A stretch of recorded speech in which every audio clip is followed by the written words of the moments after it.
Bhavatam Sarvesham Swagatam. Good evening, ladies and gentlemen, distinguished guests, and the vibrant youth of our nation. Welcome to the colloquium, a flagship intellectual forum of the Confluence. This evening, we gather to ask a question that belongs to each one of us.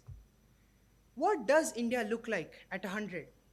What does it mean to build a nation? And who gets to do it? We're glad you're here for this conversation. As the Sanskrit saying goes, Nahi jnanena sadrisham, pavitramiha vidyate. there is nothing in this world as pure as knowledge. We gather today to summon exactly that essence. In ancient times, a colloquium was a space where thinkers and philosophers came together, not just to speak, but to think, to debate, to be changed by one another. That is the spirit we carry into this room. The word confluence refers to the meeting point of two rivers, where distinct streams unite to create something greater than themselves. Inspired by exactly this idea, the confluence bridges the gap between media, public policy, and the youth. The Confluence Colloquium is presented in association with Ahmedabad Management Association. Our broadcast partner is VTV News, and our documentation partner is Mainframe Multimedia. We are grateful for their support in making this evening possible. We request everyone to turn off their mobile phones so that we can have a hassle-free evening. We are honored to have with us this evening the Ahmedabad Management Association, an institution that has long championed professional excellence and intellectual dialogue in Gujarat. To formally open this evening, may I request Mr. Unmesh Dikshit, Executive Director of AMA, to please come upon stage. Chalu.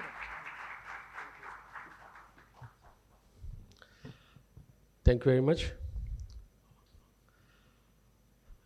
At Ahmedabad Management Association, we have always kept on a thrust that this association and activity belongs to the future citizens, and that is youth. And for youth, I have always understood one thing from all the stalwarts who are going to share their experience today, is that today's youth is not useless, but used less.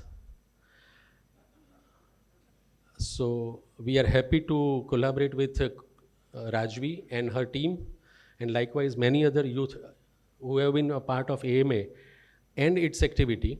This is your platform, and may you all grow, shine, and lead the nation tomorrow and day after tomorrow.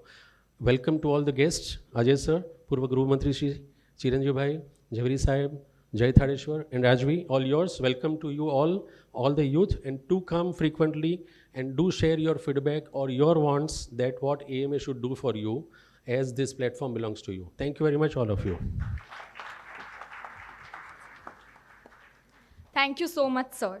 Moving forward in our tradition, we begin every auspicious endeavor with light, for it is light that drives away ignorance and ushers in wisdom. May I request the pleasure of Shri Umnesh Dikshit, Shri Pradeep Singh Jadeja, Shri Ajay Umat, Shri Chiranjeev Patel, and Shri Varun Jhaveri and Shri Jai Thadeshwar to join us on stage to light the lamp.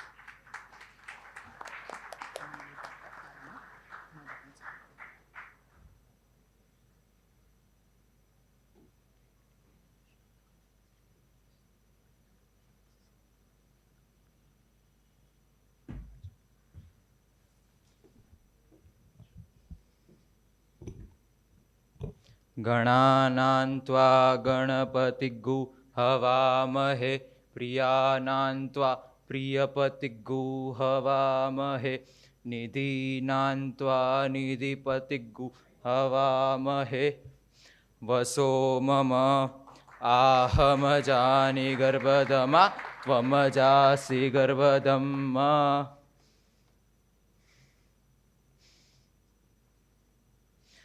चंद्रमा मनसो जातश्चक्षोः सूर्यो अजायत श्रोत्राद्वायुश्च प्राणश्च मुखादग्निरजायत नाभ्या आसीदन्तरिक्षगु शीर्ष्णोद्यौः समवर्तत पद्भ्या भूमिर्दिशः श्रोत्रात् तथा लोकाः अकल्पयन्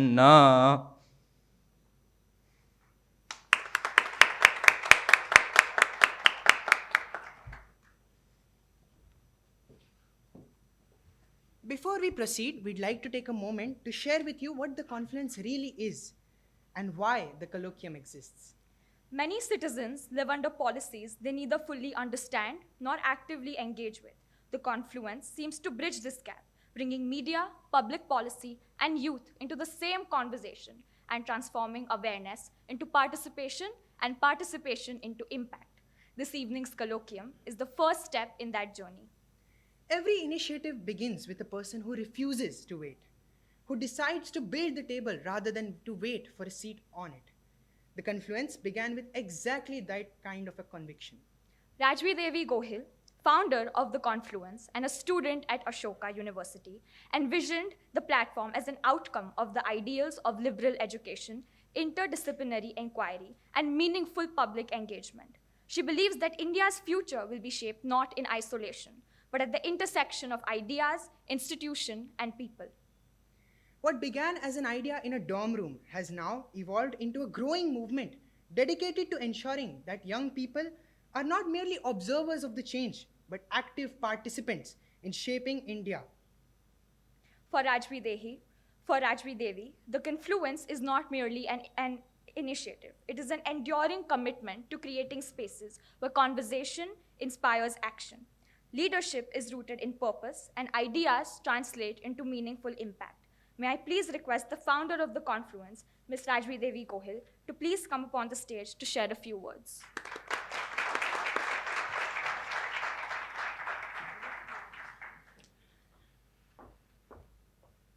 Thank you, Dev and Mihika, for these wonderful words. I would take this moment to do a vote of thanks for all of the people that are here today in this room. For me, the idea of the Confluence started back in Ashoka 6 months ago in my dorm room at night. I was talking with my roommate and I said, Ahmedabad jaake 4 mahine kuch to karna hai. But what is the gap that we're trying to fill? Ahmedabad still is socio-politically ahead. Gujarat is a major business hub. But what we don't have and what we still might lack a little is a productive policy discourse culture. This is what the Confluence is trying to sow a seed of.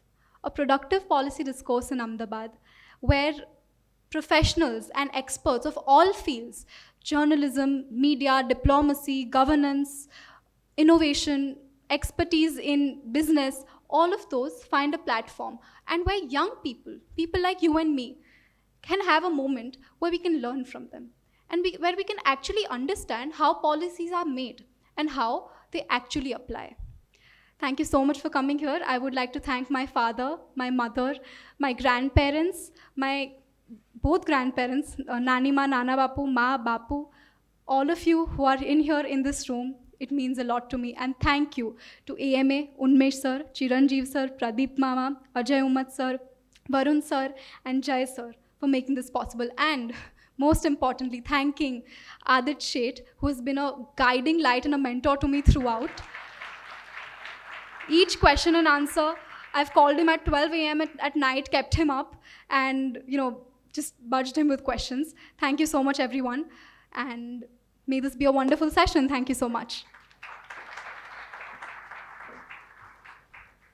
Our first felicitation this evening is for a leader whose work at the Ahmedabad Management Association has created meaningful platforms for professionals and young people alike. May I request Darsh Vyas from the Confluence and Mr. Unmesh sir, and invite Shri Unmesh Dikshit, the Executive Director of AMA, to please come upon the stage.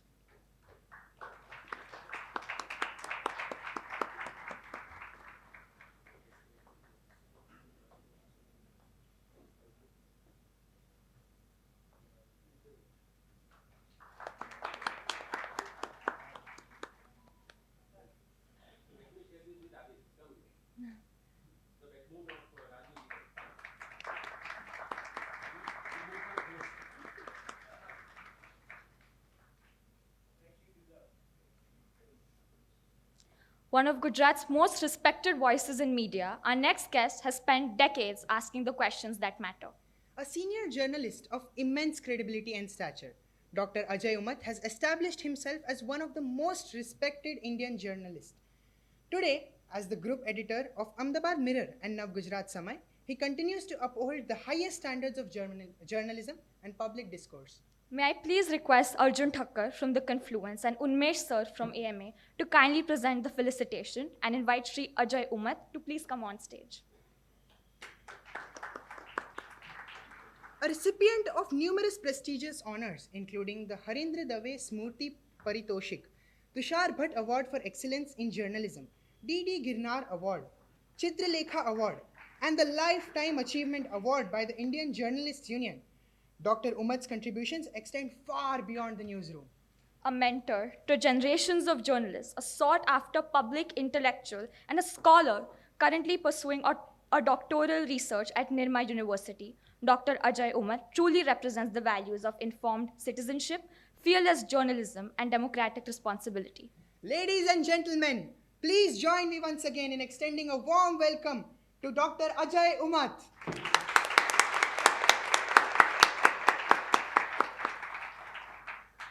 A name synonymous with public service and grassroots connection, our next guest brings to this stage a lifetime experience of understanding what India's people truly need.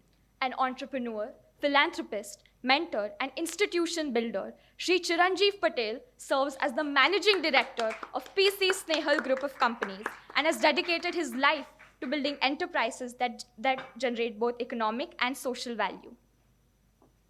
May I please request Kalp Upadhyay from the Confluence and Unmesh Sir from AMA to kindly present the felicitation and invite Shri Chiranjeev Patel to please come upon the stage.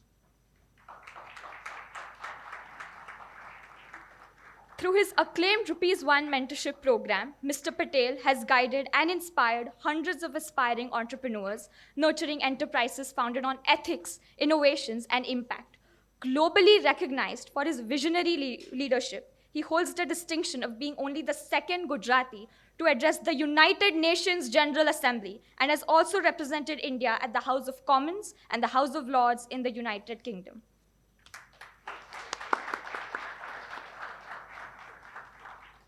As founder trustee of Karma Foundation, he continues to champion transformative initiatives in education, women empowerment, healthcare, entrepreneurship, and community. More than a businessman, Shri Chiranjeev Patel is a nation builder committed to creating institutions, generating employment, and inspiring purposeful leadership. Ladies and gentlemen, please join me in giving a heartfelt round of applause to Shri Chiranjeev Patel.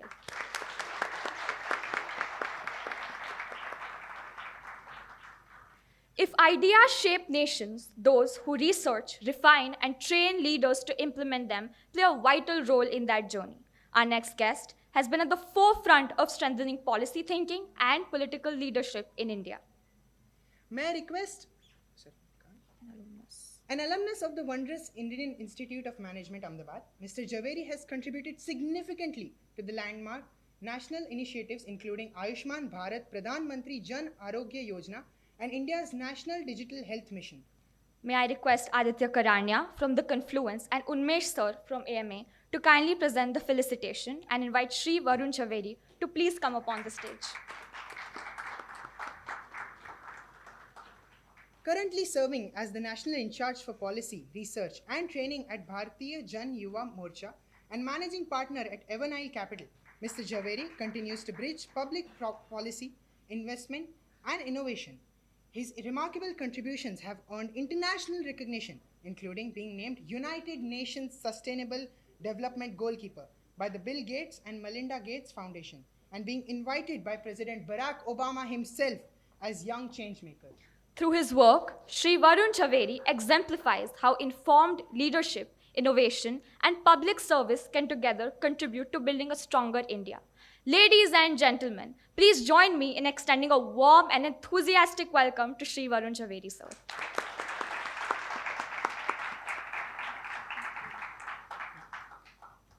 Building the future requires more than innovation. It requires curiosity, conviction, and the courage to take risks. Our next guest has brought all those qualities together as an entrepreneur, investor, and storyteller. Shri Jay Thadeshwar is an entrepreneur, podcaster, public affairs commentator, and strategic communication leader who has consistently worked at the intersection of entrepreneurship, governance, geopolitics, and nation building. Through his long-form podcasts and digital platforms, He has engaged some of the country's most prominent policymakers, cabinet ministers, business leaders, geopolitical experts, spiritual leaders, and cultural icons in thoughtful and meaningful public conversation. May I request Ananya Shah from the Confluence and Umnesh Sir from AMA to kindly present the felicitation and invite Shri Jai Thadeshwar.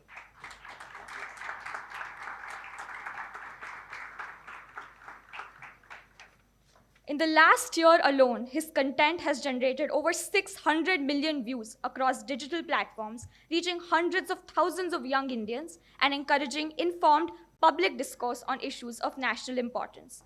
Beyond his digital influence, he is also the founder of Poised Media, a leading strategic communication firm through which he has helped more than 500 businesses globally build impactful narratives, strengthen brand positioning, and shape public perception.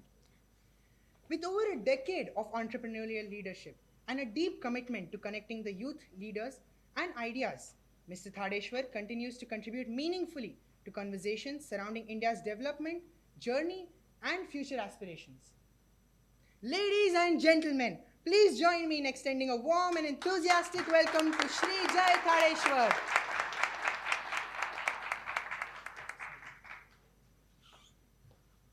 With the cadre of guests that we have this evening, it was only possible that today and now at this moment we should unveil the official founding charter of the Confluence.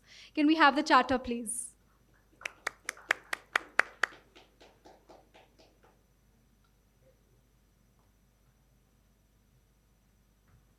I would request the entire team Confluence to please come upon the stage and the speakers to join us for the unveiling of the charter with their Shubh start.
And now finally, we arrive at the heart of this evening. 6 speakers, 1 question. India at 100. What does Viksit Bharat mean? For governance, for media, for enterprise, and for the youth. There is no easy answer here. That's exactly why we're asking them. May I request our moderator, Ms. Rajvi Devi Gohil, to please join our esteemed guests as we begin the Confluence Colloquium.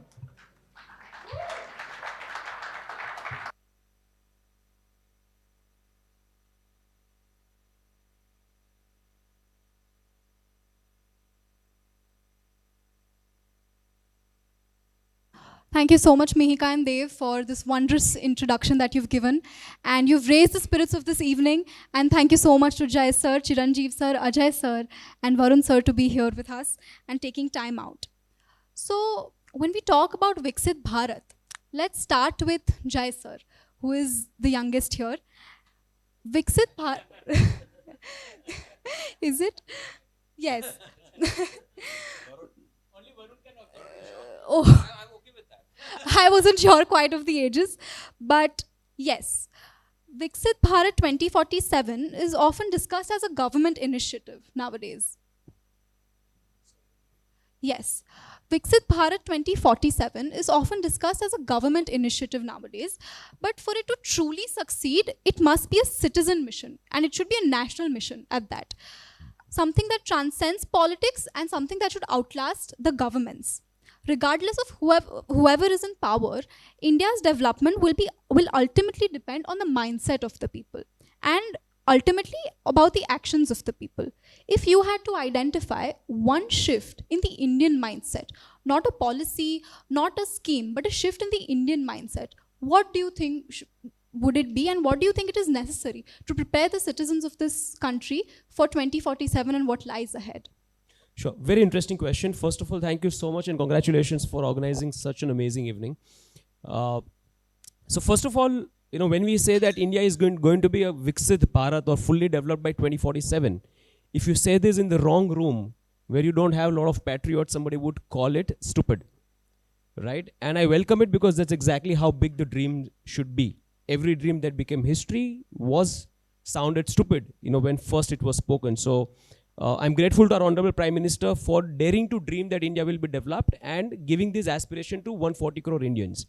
Now coming to the mindset of Indians that need to change for us to truly become developed, right? So we need to start acting like the owners of the country and not the consumers of the country. Right now, most of the Indians are acting like consumers, right? We come from a society where we have spotless homes, right? We behave nicely in homes. We treat our elderlies nice, but the moment we step out of our houses, right, we would litter on street. We would not pedestrians, we would not let pedestrians go. We would not respect the elderlies.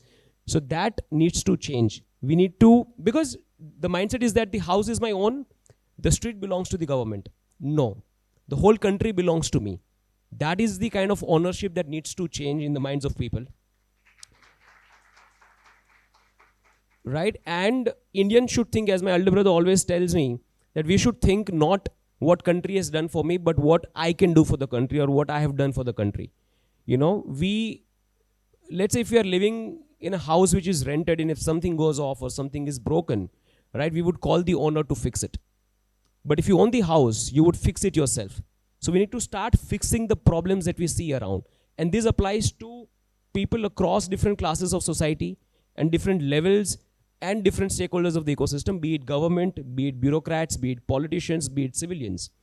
Everybody needs to start thinking that we own this country and it is our responsibility to make it work. When Singapore got its independence, the first prime minister, before the skyscrapers came up, he ran relentless campaigns. Do not spit, do not litter, be courteous, be good to elderlies, right? And everybody was mocking him. And you know what he said? He said a first world country cannot be built with third world mindset. So I need to change the mindset of the people first. Before my country upgrades, the mindset of the people need to upgrade. And I think that is the upgrade that we need in 140 crore people. And once that shift happens, it compounds amazingly. Imagine 140 crore people feeling the ownership of the country with progressive mindset, with willingness to do something for the country and doing it for the next 20 years. How does the India look like in 2047? Amazing, right? Fully developed, it is possibility. So that mindset, I think, is something that we need to change.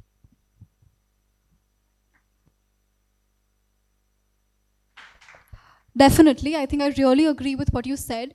अगर આપણે collective ownership ની વાત કરીએ તો જે લોકોમાં જે જન તાકાત છે એ જો આપણે એક સાથે ઊભા કરીને આવું કરીએ તો I'm sure India, there's a long road ahead to 2047, but the road will be much quicker and much more efficient. Absolutely. Thank you so much. Next, someone who's an expert on policy and has been leading so much. Let's go to Mr. Varun Javeri. I think the challenge for Viksit Bharat is not just simply economic transformation. It is getting 1.4 billion people to believe that they are part of the same story. આપણે જે collective ownership ની વાત કરી. There's a famous saying that goes that justice should not only be served, it should also be felt. Many young Indians, when they hear about Viksit Bharat, they are curious about what happens in the rooms behind where policies are made. When the government thinks about Viksit Bharat 47, what questions does it have in the mind when they're framing a policy. I would also like to ask, how does one ensure that development is inclusive, both in the approach and its outcome? And how do we build a collective ecosystem where the youth and the citizens of this nation feel that they are part of a national story, that they are the ambassadors of Viksit Bharat, and they're not just part of some development that is being going on? How does that exactly happen?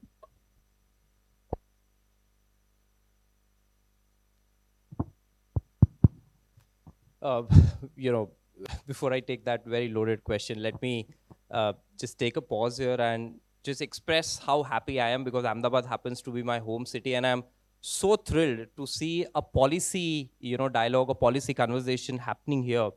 It seems like, the clock has moved. This is the land of some of the greatest legislators of the country, Sardar Patel, some of the greatest thinkers, K.M. Munshi, of course, Mahatma Gandhi, and of course, our beloved, Honorable Prime Minister.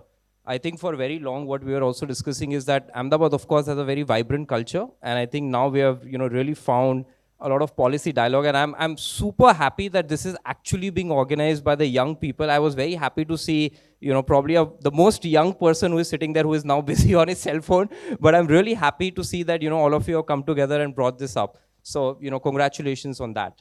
When we talk about, so it's a very multi-layered question, but if I have to really focus on policy, because that is one part where I've got some good fortune to see it really close. If I have to just start by saying what is a public policy, right? I think that is a big question that one needs to really understand.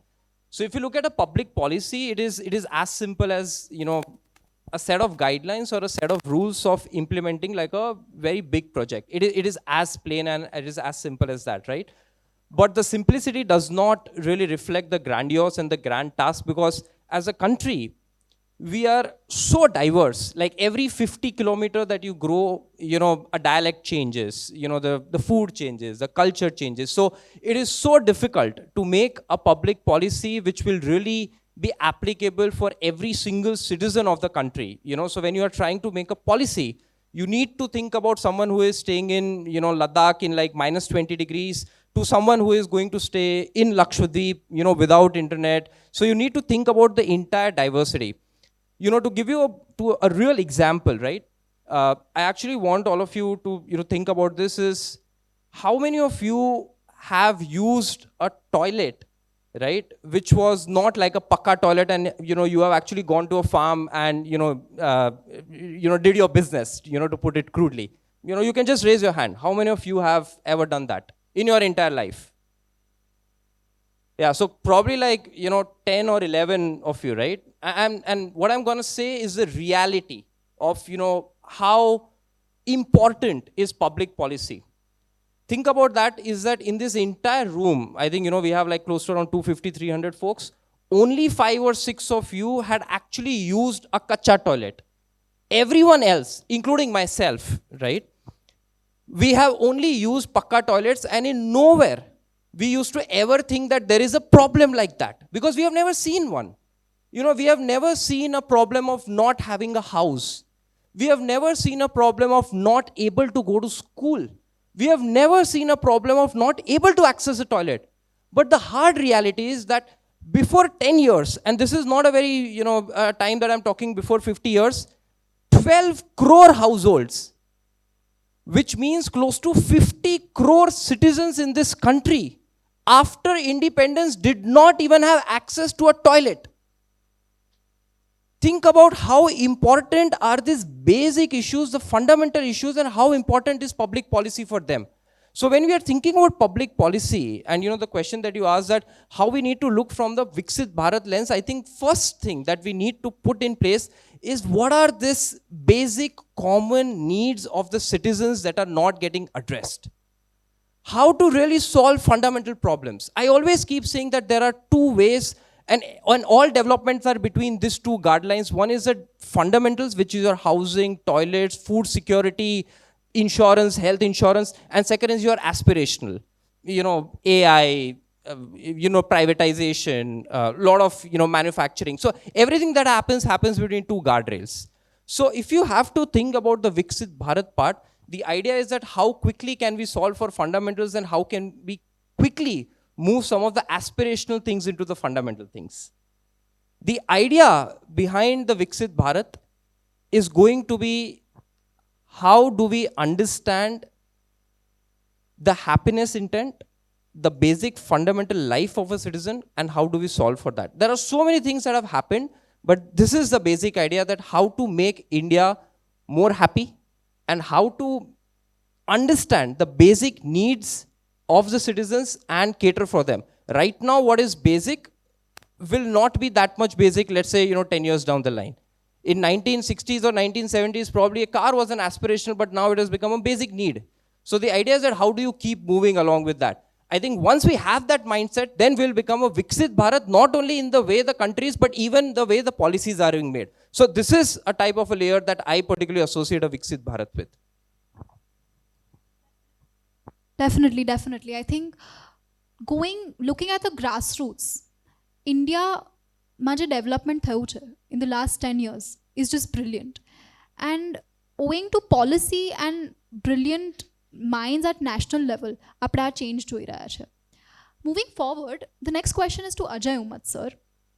I think media plays a very important role in shaping narratives and how a public perception is formed on a koi incident થાય, which is a incident that we wouldn't expect. એના પર પછી public discourse કેવી રીતે આગળ વધે છે. So I think my next question to you will be, since we have a crowd full of students, I'll go towards a neat controversy. For millions of students, the debate was not just about one exam that sort of went wrong because of the leaking. The larger problem was about the trust in the system in itself. કે હવે આપણે શું કરશું?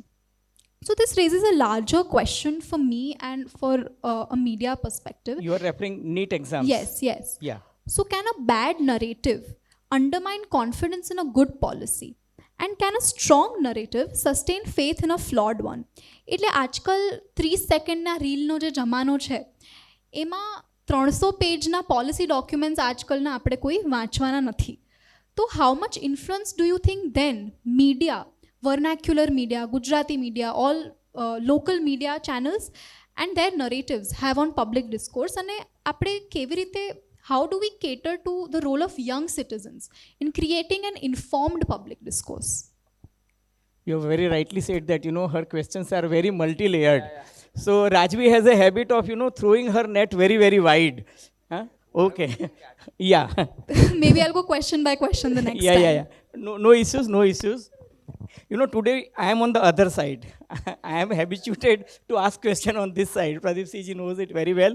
But before I start, as he has very rightly said, I am in the field of journalism for almost 40 years. And when you were not born also, Rajvi. And to tell you honestly, I did not believe you when you came to invite me. Because I thought that, a girl from Asoka University, must be sitting in her dome and, doing armchair analysis and coffee table discussion that, we must have this idea. But today I am complimenting you, congratulating to you by remembering Victor Hugo that what you are doing is an idea whose time has come. And while, having a cup of tea, we were discussing that, this is for the first time that in Ahmedabad, I am seeing, almost 250, 30 people thinking of, policy, which is a rarest of the rare thing that I am witnessing. The reason I am telling you that, when I was student, I used to read Amartya Sen, who was talking about, Indians, that, Indians are argumentative Indians. My Vice Chancellor, Lord Bikhu Parekh in Baroda, he wrote a book about, debating India. And he said that, in a democracy, you must have dialogue, debate, discussion, even, disagreement, okay, dissent. That is the beauty of democracy. And our culture also says that, vade vade jaite tattva bodha. That is what that girl was talking initially. And a beautiful thing, was narrated by Dixit. I don't know where he is. He said, youth in India is not useless, but they are used less. That reminds me, Prime Minister Narendra Modi's first speech, where he said that, India need to take advantage of demographic dividend.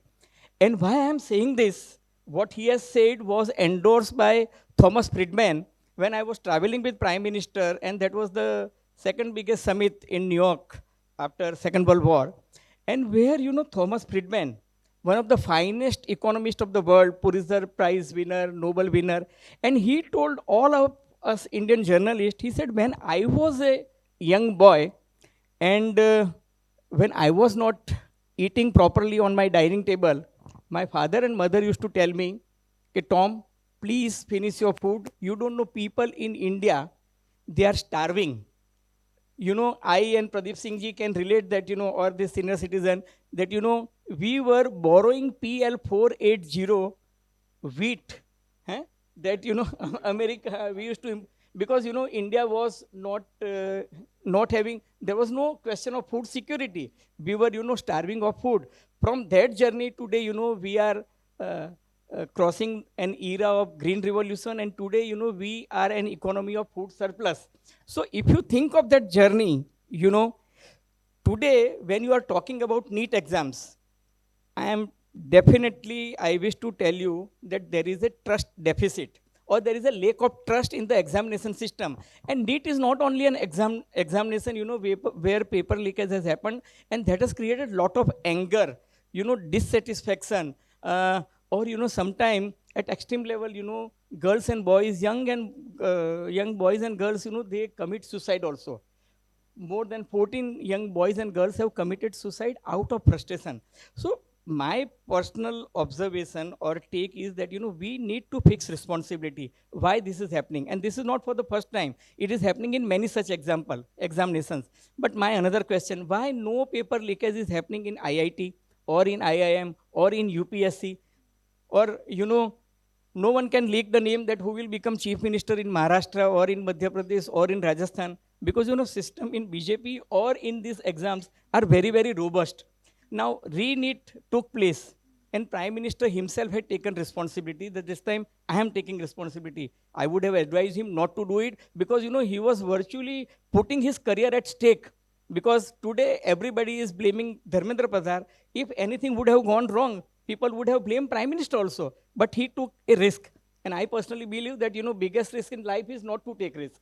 So take risk. So he has taken that risk, and he has proved himself that, he is a leader with that mentor. But the problem is that, you are talking about, 30-second reels. The problem is that, in this room also, if you see that there is a difference between, digitally native and digitally immigrant.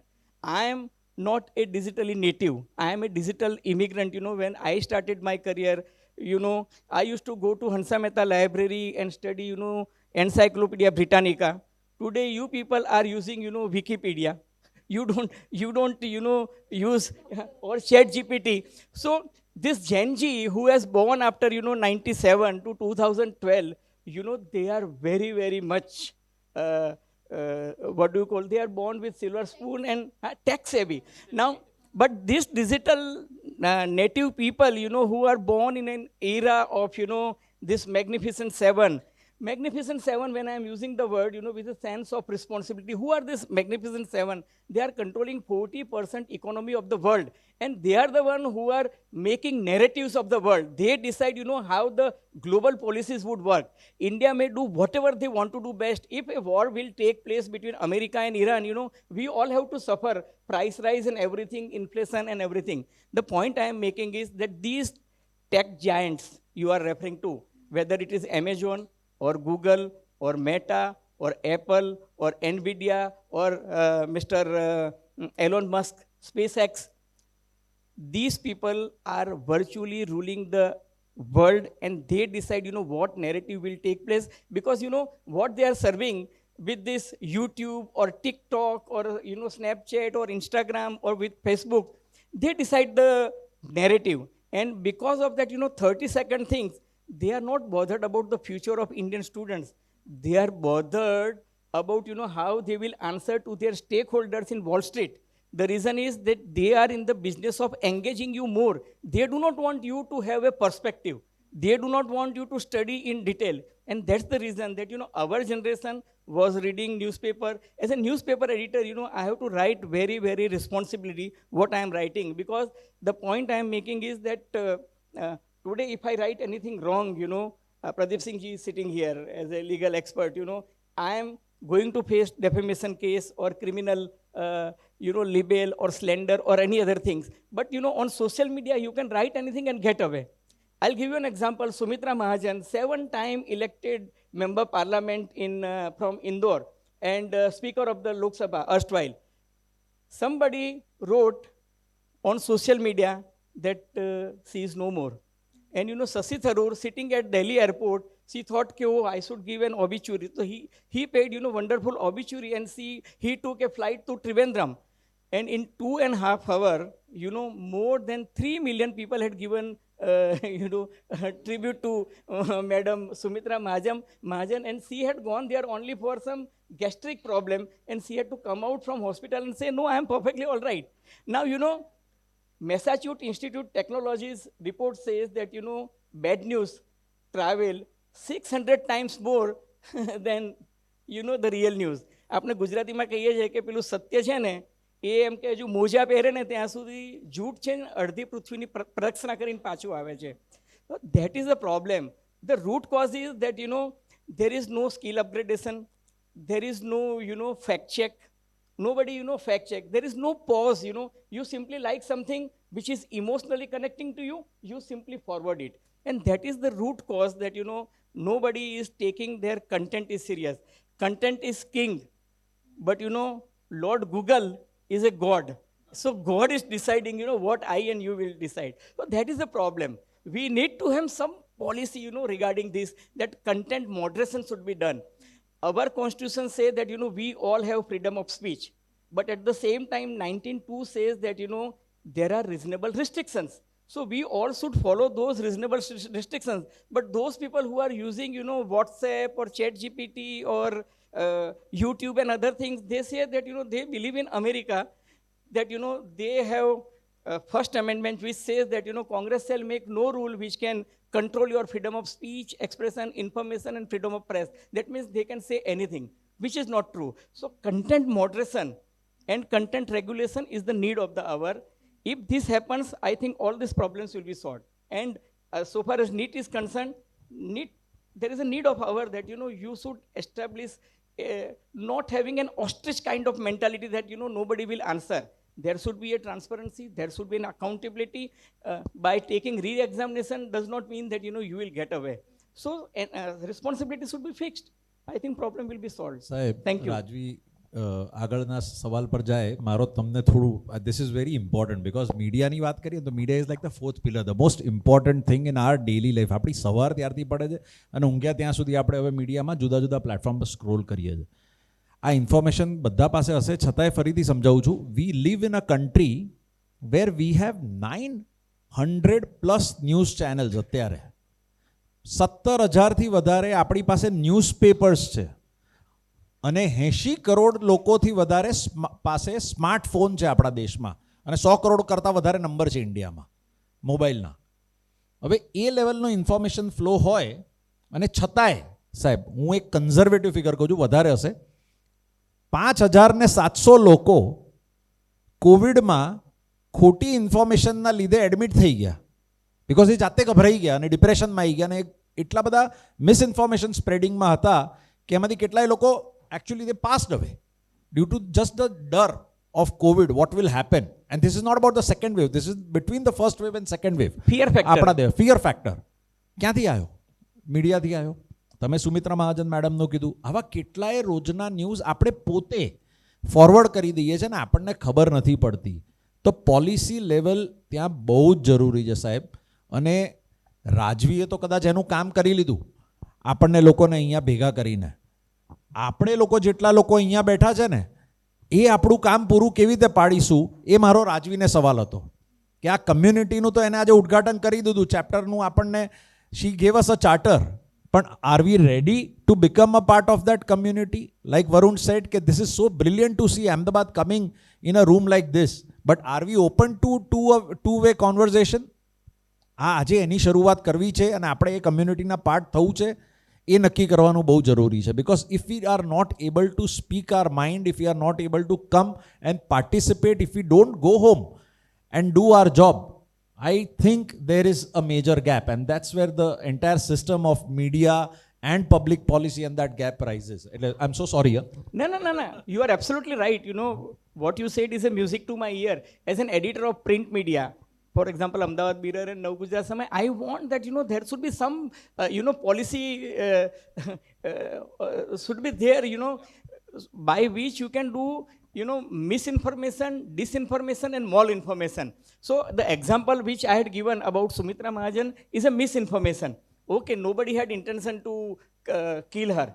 But the point, disinformation. For example, you know, most of the Indian media has said that, you know, India has captured Karachi during Operation Sindoor. Some of them have also said that, you know, tomorrow morning we'll have breakfast in Islamabad.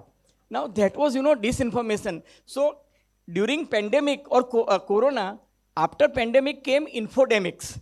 That is a new terminology that Amartya said. We are all suffering from infodemics. And infodemics is more dangerous than this pandemic. સાહેબ Like, એક week સુધી તો જેટલા આપણે ખુશ હતા કે સિંદૂરમાં આપણે we perform so well with due credit to our Indian army, પણ એક વીક સુધી ઓફિસમાં પેલો અવાજ આવતો હતો સાયરનનો ન્યૂઝ ચેનલોનો, કારણ કે Exactly. આખો દિવસે ન્યૂઝ ચેનલોમાં સાયરન કેવી રીતે વાગતી હતી એ ખબર નથી પડતી હજુ. અને અમને લોકોને શું કે ખબર છે કે ભાઈ પેલાએ તો કરાચી કેપ્ચર કર્યું, તમે કેમ નથી કરતા? તમે રાષ્ટ્રદ્રોહી છો. અરે ભાઈ નથી થયું તો હું કઈ રીતે લખું?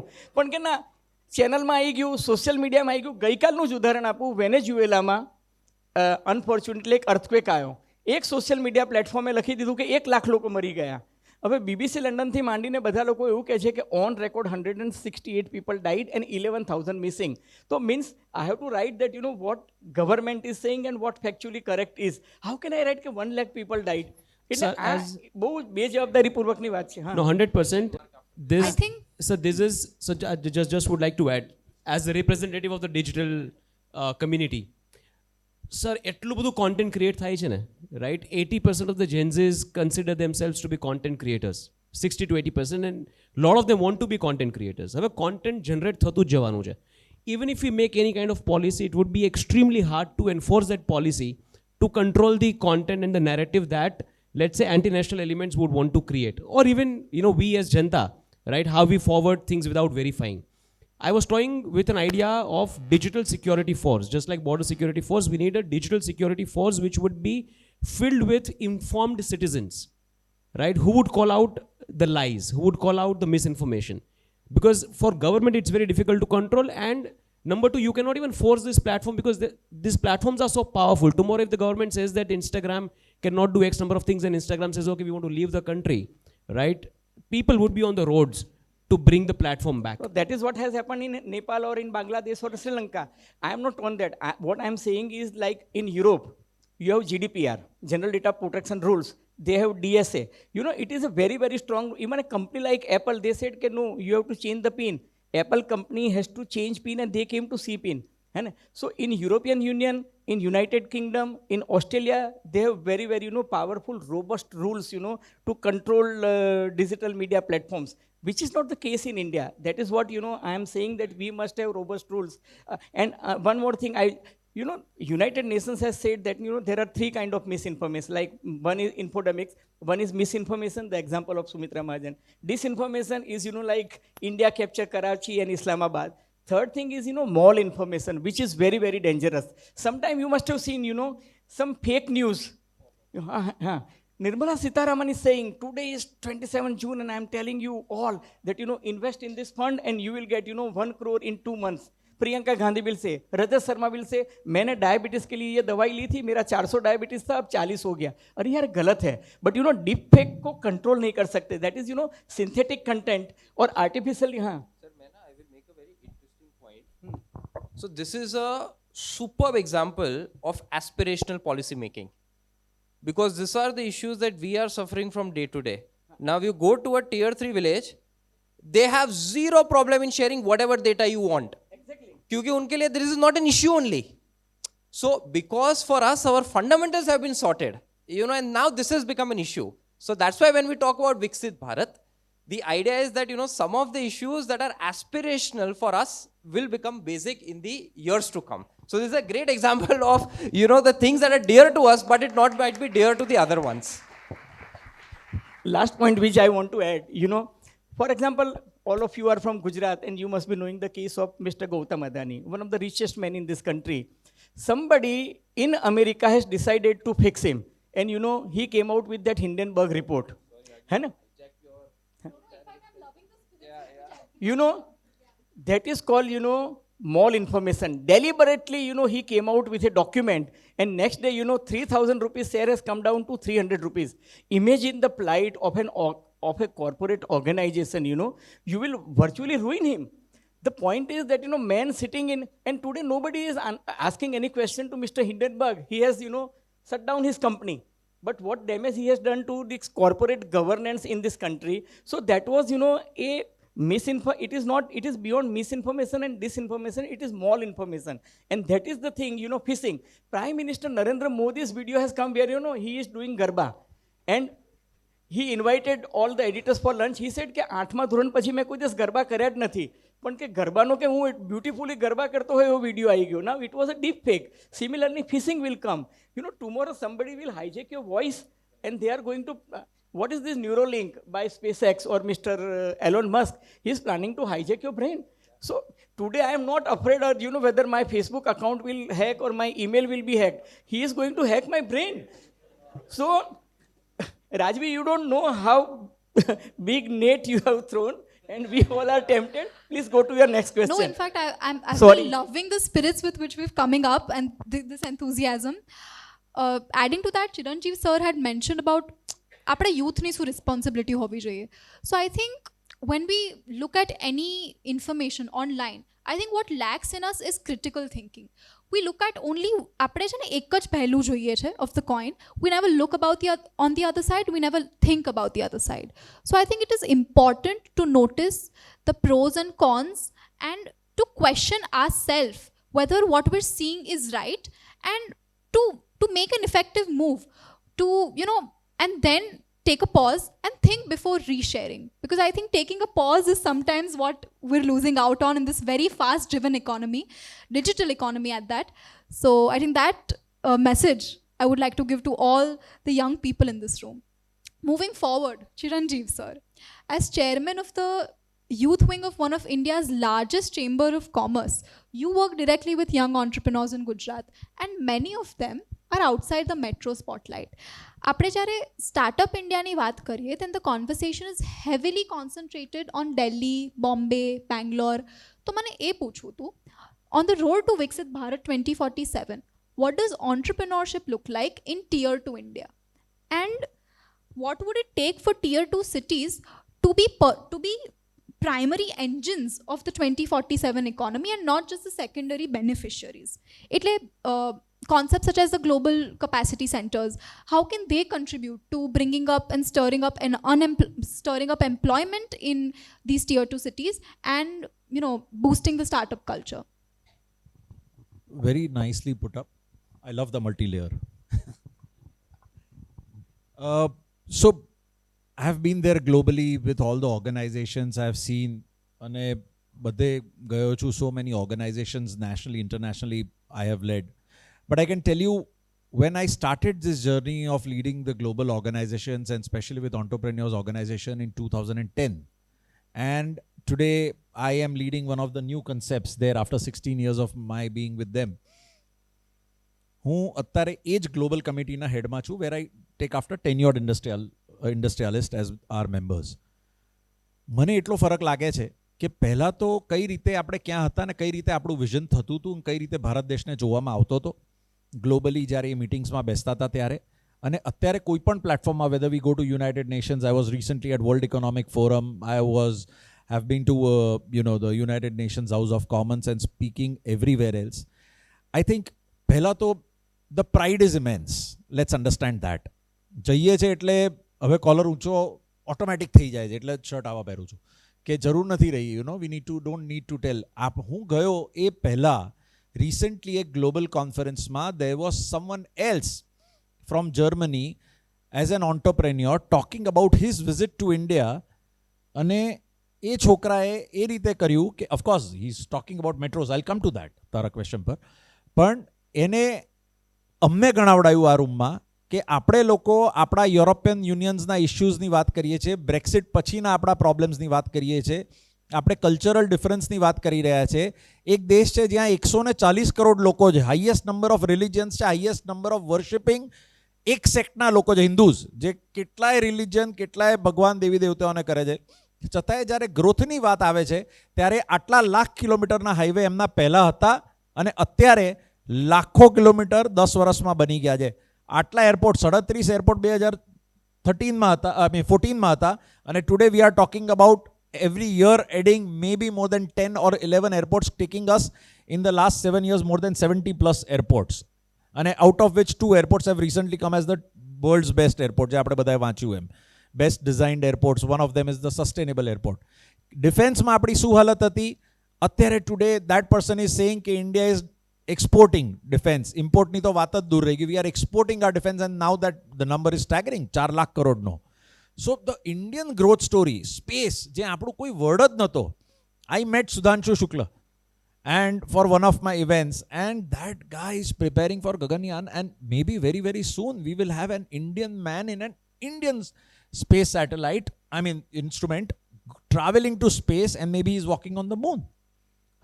South Pole માં આપણે એકલા ગયા છે મૂનમાં આપણા મિશન પર. So this is where the global image is. So let's give our honorable prime minister and the vision, and whatever work has happened, આપણને ગમે ના ગમે, આપણી બોર્ડરની શું હાલત હતી, આપણે ડિફેન્સમાં ક્યાં હતા, આપણે સ્ટાર્ટઅપમાં ક્યાં હતા, આપણા 130 યુનિકોર્ન્સ અત્યારે ક્યાં પહોંચી ગયા છે. પહેલાં તો let's understand that broader aspect. Now Bapu's sitting here, Milap bhai, he knows all these numbers, and especially for the first 5 metro cities the number are phenomenal as far as the startup world, like you said, is concerned.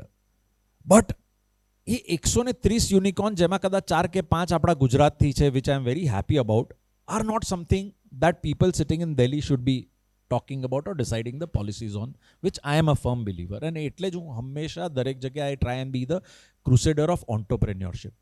Let us also understand કે 60 million, 63 million, 63 million MSMEs આપણા દેશમાં છે, અને એ લોકોને 25 lakh plus કરોડની જરૂર છે.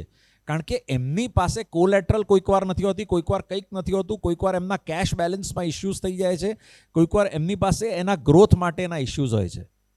અને પોલિસી મેકિંગની જ્યારે વાત કરીએ ને, ત્યારે અમે લોકોએ તમામ પ્લેટફોર્મથી, not just us, everyone came together and started representing this problem about the tier 2, tier 3 cities that you are talking about, કે એ લોકોના ત્યાં જે સુરતમાં કે રાજકોટમાં કે બરોડામાં કે જામનગરમાં કે જુનાગઢમાં ત્યાં સ્ટાર્ટઅપ્સ છે, એની વાતો ગ્રેટ થાય છે, પણ ત્યાં મેજર MSMEs છે. MSMEના લીધે આપણો GDP ચાલે છે.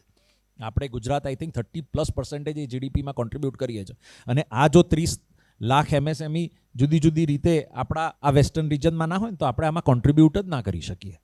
સો coming to the question again, કે તમે જે પૂછ્યું કે ટાયર 2 તરફથી શું હોઈ શકે અને કઈ રીતે એ સિનેરિયો ચેન્જ કરવાનો છે, તો એમાં સૌથી ઇમ્પોર્ટન્ટ છે કે ગવર્મેન્ટ લેવલે જે, હવે હું આવ્યો to the last part of your multilayered question, is GCCs.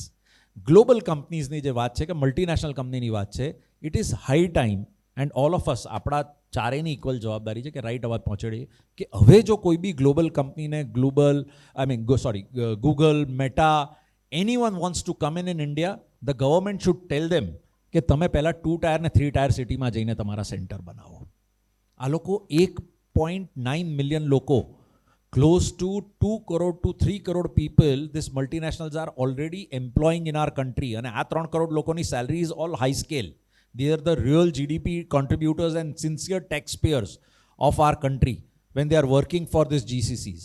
There are 1700 plus GCCs in our country, but 2 tyre ને 3 ટાયરમાં હાર્ડલી 100 બી નથી થતા. આ જો 500 સાહેબ થઈ જાય ને, તો રાજકોટ, જુનાગઢ, જામનગરની શું પરિસ્થિતિ, અને એક ગૂગલની ઓફિસ, એક સ્પેસ એક્સની ઓફિસ શું કરી શકે અને કેવી ઓપોર્ચ્યુનિટીઝ આપી શકે. This is the gap that we need two think. અને આપણે અહીંયા રૂમમાં બેસીને જે મારું અપેક્ષા છે, આપણે શું કરી શકીએ, તો આપણે આપણા પોર્ટલ્સ ખોલીને આપણે જે પ્લેટફોર્મ પર ઇન્ફ્લુઅન્સ કરી શકીએ, એમાં આ સુધારા વધારાની વાત કરીએ, કે આપો અમને ગ્લોબલ કંપનીઝ, અમારા 2 ટાયર 3 સિટીઝમાં આપો, અમારા સ્ટાર્ટઅપ્સને આ 2 ટાયર 3 ટાયર સિટીઝના સ્ટાર્ટઅપ્સને આ રીતની પોલિસી આપો. અમારા જે MSMEs છે, એમનો આ જે 25 લાખ કરોડનો ગેપ છે, એના માટે તમે કોલેટરલ વગર એ લોકો માટે આ લેન્ડિંગવાળી જે સ્કીમ છે એને એક્સટેન્ડ કરો. Government is realising, they are doing it. પણ આપણે લોકો બી એટલા જ સહભાગી થવાનું છે. હું દરેક વખતે આ રિપીટ કરીશ કે આપણે શું કરવાનું છે. There is a phenomenal honourable prime minister whom we will be century સુધી યાદ રાખીશું, પણ bureaucratic system is of doing business કરવા માટે સાહેબ હજુ બી અટકાઈ દે છે. એક્ઝેક્ટલી. હજુ બી આપણે જાણીએ છીએ કે 2 ટાયર સિટીઝમાં સાહેબ 6 સ્ટેપની ઇઝ ઓફ ડુઈંગ બિઝનેસ છે. હજુ કઈ સિંગલ વિન્ડો છે? હું 6 સ્ટેપ ગણાવી દઉં તમને, જો મારે કાલે કંપની ખોલવી હોય તો 2 ટાયર 3 ટાયર સિટીમાં. That is where we need to contribute. That is where the youth need to act. That is where you all need to write every single day. તમે સોશિયલ મીડિયા પર બોલ કરશો, that is not going to be impacting. You need to put things on paper and this are the platforms. આજના white paper, આજનું આપણું discussion, આજમાં આવેલી આપણી વસ્તુઓ, you and your team need to get on paper, write it and then present to us next year when you celebrate your first anniversary કે this is what was done through this confluence. Yeah, Raju, it would be part of your KRA that, next year you will say કે discussion થયું તો એનો શું meaning થયો. પણ what Chiranjeevi has said, I simply want to add one thing, You said about Davos. I had been to Davos. The important data and devil is in the detail. If you study the data, there was a very important report in Davos published last year which says that, 1% affluent people are controlling 49% resources of the world. And 10% of the rich people are controlling almost 90% resources of the world.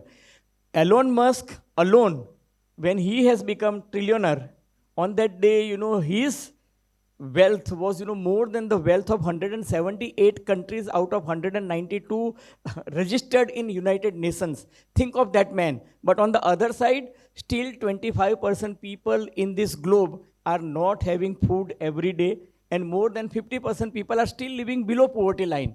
What Mahatma Gandhi used to say કે સમાજના છેવાડાના માનવીનો વિકાસ ના થાય તો એ વિકાસ જે છે એ સાચો વિકાસ નથી.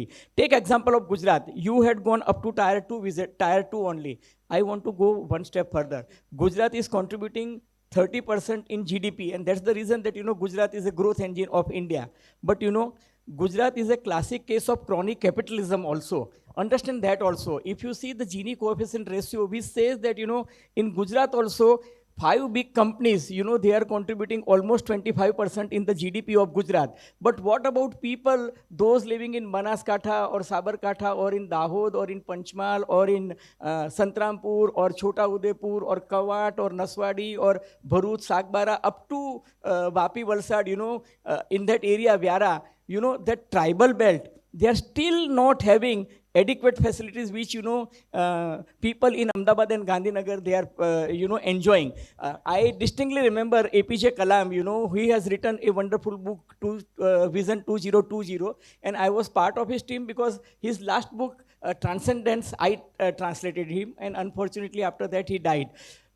He told me that, we want hedonistic development. So when you are talking about GDP, also talk about, human development index.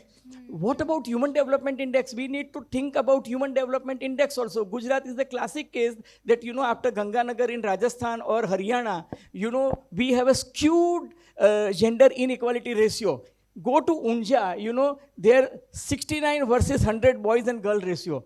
This proves a point that, we are not only suffering from skewed gender inequality, but also malnourishment, prenatal care, postnatal care, dropout rate. Good that, we are having this Praveshotsav and other things, but still, almost 40% children, they don't go beyond class 7. So there are, we need to work on human development index also. No, you very rightly said. And just to continue 2 amounts, and Varun especially, and then you take over. ખાલી બધાને પૂછવું છે કે જનધન ખાતા જે આપણી I think જેને ઇન્ડિયાની શકલ બદલી, જે ટાયર 3ના લોકો જે સફરિંગમાં હતા, જે ઓનરેબલ પ્રાઇમ મિનિસ્ટર લાયા, બધા લેયર્સ કરી કાઢ્યા, વોટ કેન ડિજિટલાઇઝેશન ડુ, બધું જ આપણે લઈ આવ્યા. યુપી બધું એના પર આવું છું. That is second. First is ખાલી જનધનની વાત કરું તો 53 કરોડ જનધન ખાતા આપણે સાહેબ ખોલી દીધા, બરાબર બાપુ? સાહેબ કેટલા ડોર્મન્ટ છે ખબર છે? 9.5 કરોડ, 53 કરોડમાંથી એનો ઉપયોગ જ નથી કર્યો કોઈએ. આમાં ઓનરેબલ પ્રાઇમ મિનિસ્ટર કે ગવર્મેન્ટ શું કરે? Where is the bureaucratic challenge in India? Superb gift by the greatest Britishers who ruled over us. How do we come out of this bureaucratic system? અને આપણો કે એ લોકોનો, એ 9.5 કરોડ લોકોનો, એમાંથી અમુક ફ્રોડ હશે કે જે પહેલા બનાવેલા હશે કે જે હશે. I think I would also like to add, pull in Varun sir. And the second is, sorry, UPI last month UPI has crossed a staggering figure of 15 billion transactions. When I was in House of Commons, I was at 12 billion 2 years back. That was the number. દર મહિને 12 billion UPI transaction થતા હતા આપણા દેશમાં. USA, Europe, Africa continent આખા ભેગા કરીએ ને તો એ લોકોના હજુ એટલા ટ્રાન્ઝેક્શન ઓનલાઈન નથી થતા. આપણે 15 બિલિયન ટ્રાન્ઝેક્શન્સ ક્રોસ કર્યા. So this is vote that honourable prime minister has done and his team has done. પણ એટ ધ સેમ ટાઈમ 28% ઇન્ડિયામાં બ્રોડબેન્ડ જ નથી. હું ખાલી અમદાવાદથી 30 મિનિટ દૂર રહેવા ગયો ને મને બ્રોડબેન્ડ લેતા દુનિયાભરની ઓળખાણ લગાડવી પડી. અને હજુ ગેસ કનેક્શન તો છે જ નહીં રાજડામાં. So this are the problems and this is where we all need to step in. I think in this very important conversation, I would like to pull in Varun sir about, sir talked about HDI, Human Development Index. So is there a trade-off between development and democracy as well? Okay, how do we build our democratic institutions while also building the development on the road to Viksit Bharat? Could you comment on that and as well on the point you have made? So before I come to that, Startup India, okay, it's very interesting. Chiranjeevi bhai said about, the number of unicorns, funding, everything, superb. But there is one thing that is the biggest hidden change that has happened because of the Startup India, which is the societal validation to people who want to take entrepreneurship as a career option. Because we are sitting in Gujarat, we don't realize that because we are a business community. આપણે businesses કર્યા છે 50 વર્ષથી, સો દેર is a સોસાયટલ validation કે તમારું business હશે તો you are doing well in life. If you go to UP Bihar, if you go to Odisha, Tamil Nadu, Karnataka, in UP Bihar જો તમે પબ્લિક ગવર્મેન્ટ જોબ્સ માટે પ્રિપેર નથી કરતા, તમે યુપીએસસી માટે પ્રિપેર નથી કરતા, you don't get respect from the society. જો તમે ઓડિશા, તમિલનાડુ, કેરલામાં if you are not having a private job in a software, you don't get respect. અને when I am talking about respect, there are families જે તમને છોકરી બી નહીં આપે કે છોકરીને છોકરા બી નહીં આપે. Because of the Startup India, there is respect that has come to people who are starting to take courage to do businesses, and I think that is the biggest change of the Startup India that has come, where people are treated with respect. We did a survey and you would be, it was also an eye-opening for me today. For the young people, two things have happened. One, some of the biggest role models in India have changed from being people from, either entertainment sector or different sector to people who are startup founders. Everyone knows what this startup is and who are the founders behind that. Number two, and I want you to raise your hand, how many of you have discussed startups with your family? Raise your hand.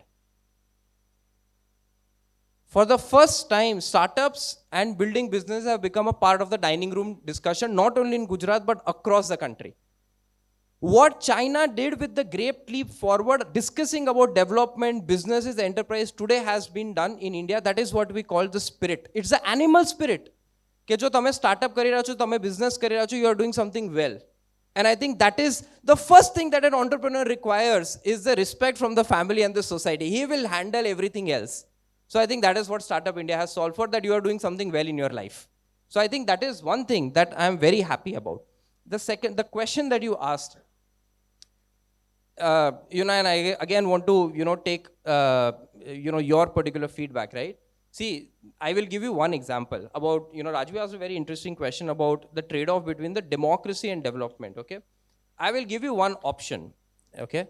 I will actually give you two options, okay? Number one option, you have a big house, you have a gigantic villa, you have everything, okay? All materialistic pleasures which are possible. But for getting out of the house, you need permission. You cannot go anywhere else, without taking the permission. And if you want to speak anything about about the owner or anything, then you need permission. How many of you would want to stay in that villa? Please raise your hand. Okay, no one. The second option is that, you have all the freedom, okay, but you do not have a house, there are no roads, there is no electricity. How many of you want a life like that? Again, pretty much evident, no one. So the answer to this is that democracy and developments are not two different sides. It is not a trade-off. It is democracy and development, and they are both the same sides of the coin. A democracy brings accountability, pressure to deliver, and better systems and governance to a development engine. And that is exactly what is happening in India.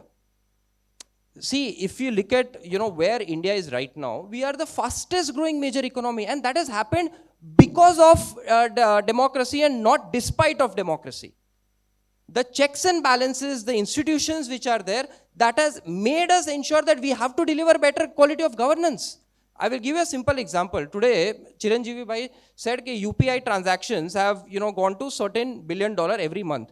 Now think about this: the next whoever has to govern, right? They cannot go below this level. If they go below this level, the expectations of the people have become so high that they will rule them out. So the fact that it is a democracy-led development, it ensures that the country and the citizens, they keep growing. Because if it was otherwise a dictatorship, and trust me, there is no dictatorship. There is no dictatorship that has ever worked anywhere. We keep talking about China, but there is of course a lot of layers within that. If you look at the enterprises and all those things, it's a very different sort of a framework, right? So the idea is always going to be how to have democracy at the bedrock, because trust me, no one is going to feel happy on a day-to-day basis just thinking, अरे देश तो 10% GDP पे develop हो रहा है, भले हमारे पास right to expression ना हो, right to protest ना हो, right to criticize ना हो. So these are both the same sides of the coin, and we need to take it like that. And the very reason that we are able to grow is because we have a democratic setup, and there are checks and balances, and there is a pressure, and there is a expectations from everyone to govern. Because if we do not govern in the right manner, there is a system that after 5 years, you will be put to a test, unlike the bureaucracy, which is the beauty of this democracy. So that's why I feel that both of them will go hand in hand, and that is the beauty of India. Somewhere you are Thank you coming so to the much. problem answer. Yes, I think it was very well explained. Now looping in Jai sir to the conversation. Let's stir the conversation a little more towards the demographic dividend of India and how we can use that as an asset. We've last 15 minutes and then the floor is open to questions for the audience. So beginning with this question, Japan became one of the world's most advanced economies because it was able to encash its demographic dividend at one point in history, something that India is facing today. Today, Japan faces declining age and a declining aging population, but it still continues to remain technologically stable, productive, and intense because it built right institutions at the right time. Today, in India, every 2047 document talks about demographic dividend being an asset. But a dividend has to be claimed, and claiming it requires feeling a sense of ownership, not just employment in the country. So, according to you, what do you think the average young Indian, how can they be shareholders to the development by creating platforms such as you have created one for yourself? How do you think young Indians can be shareholders of this dividend and claim it as an asset? Right. There's a very interesting thing about Japan, since you mentioned the country. After the World War II, there was a saying that made in Japan meant an insult. Right? Junk products, bad quality. Nobody wanted to buy stuff built in Japan after the World War II. Every Japanese took that as a mission that we will change it. We will produce the products that the world will appreciate and respect. There was a guy in Japan who spent his lifetime perfecting just one ball of noodles. And that is when we have the 2 minutes noodles. It came from Japan. Right? And then the Six Sigmas and all. So all the citizens decided that we will change this perception of the world that they have about Japan. Again, sense of ownership. Right? Even in my first answer, I mentioned that we need to stop acting like the consumers of the country and start acting like the owners of the country. Now, if you talk about demographic dividend, right, India's best window to claim our dividend is between 2018 to, it's between 2018 to 2055. Right now, our median age is about 28. About 29% of our population is between the age group of 15 to 30. And 65% of our population is less than the age of 35. So our median age is about 28. China is at about 38 and Japan is at about 48. Now if you look at Japan and China, and even Singapore for that matter, they became rich before growing old. We are growing up, we also need to become rich before we get old. Otherwise, we will miss this window. Right? Now, this discussion had to happen about 20, 30 years back. That how do we claim the demographic dividend? Unfortunately, it didn't.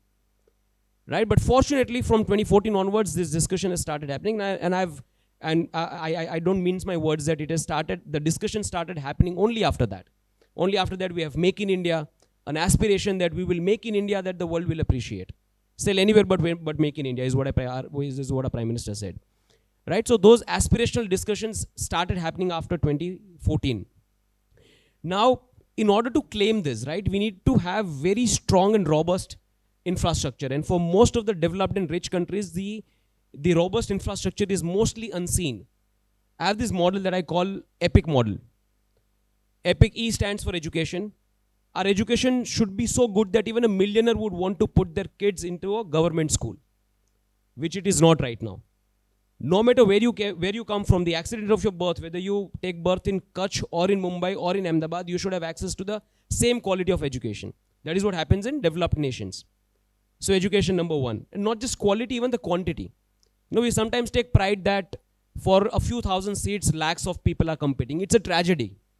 If we have 140 crore people, we need to have enough number of institutions that can upskill those 140 crore people to claim their aspirations and to reach where they want to be and eventually help the country. So first is education.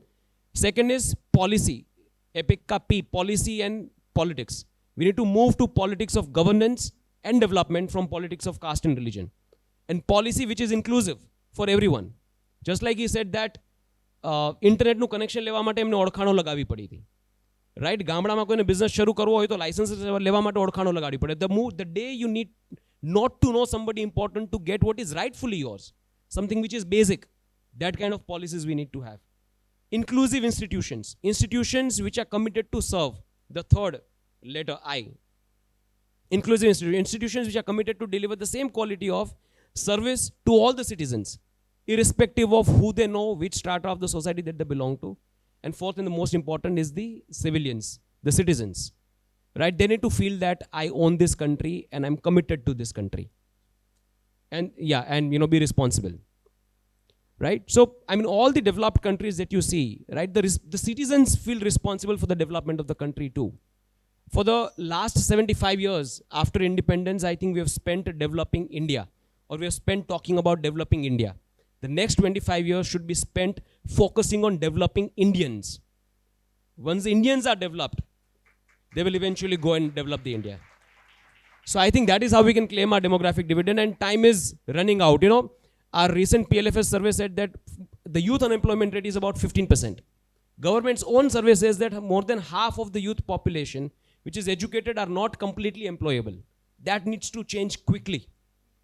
And that is when I think we will start owning our dividend. Definitely. I think the EPIC model that you mentioned is something that if we take it seriously and employ it from the grassroots up and not employ a top-down approach but a bottom-up approach, I think meaningful impact tyare ne tyare j thase. And the point that you said about that time is running out. Develop બનવામાં આપણે વર્ષો add કરીએ તો add કરતા જ જશું. પણ if V set a target in our mind, સે 2047, 100 years, the 100th anniversary of our independence, I think that would be a very symbolic gesture ke we are losing our coloniality and bringing back the Indianness. The actual culture and its roots are coming back. So I think that is really important. And it's very much possible. Sometimes it sounds unrealistic because India is such a vast country with a lot of diversity. It is possible. China has done it. Japan has done it. South Korea has done it. In 78, South Korea and Ghana both had the same level of GDP, both had the same level of per capita income.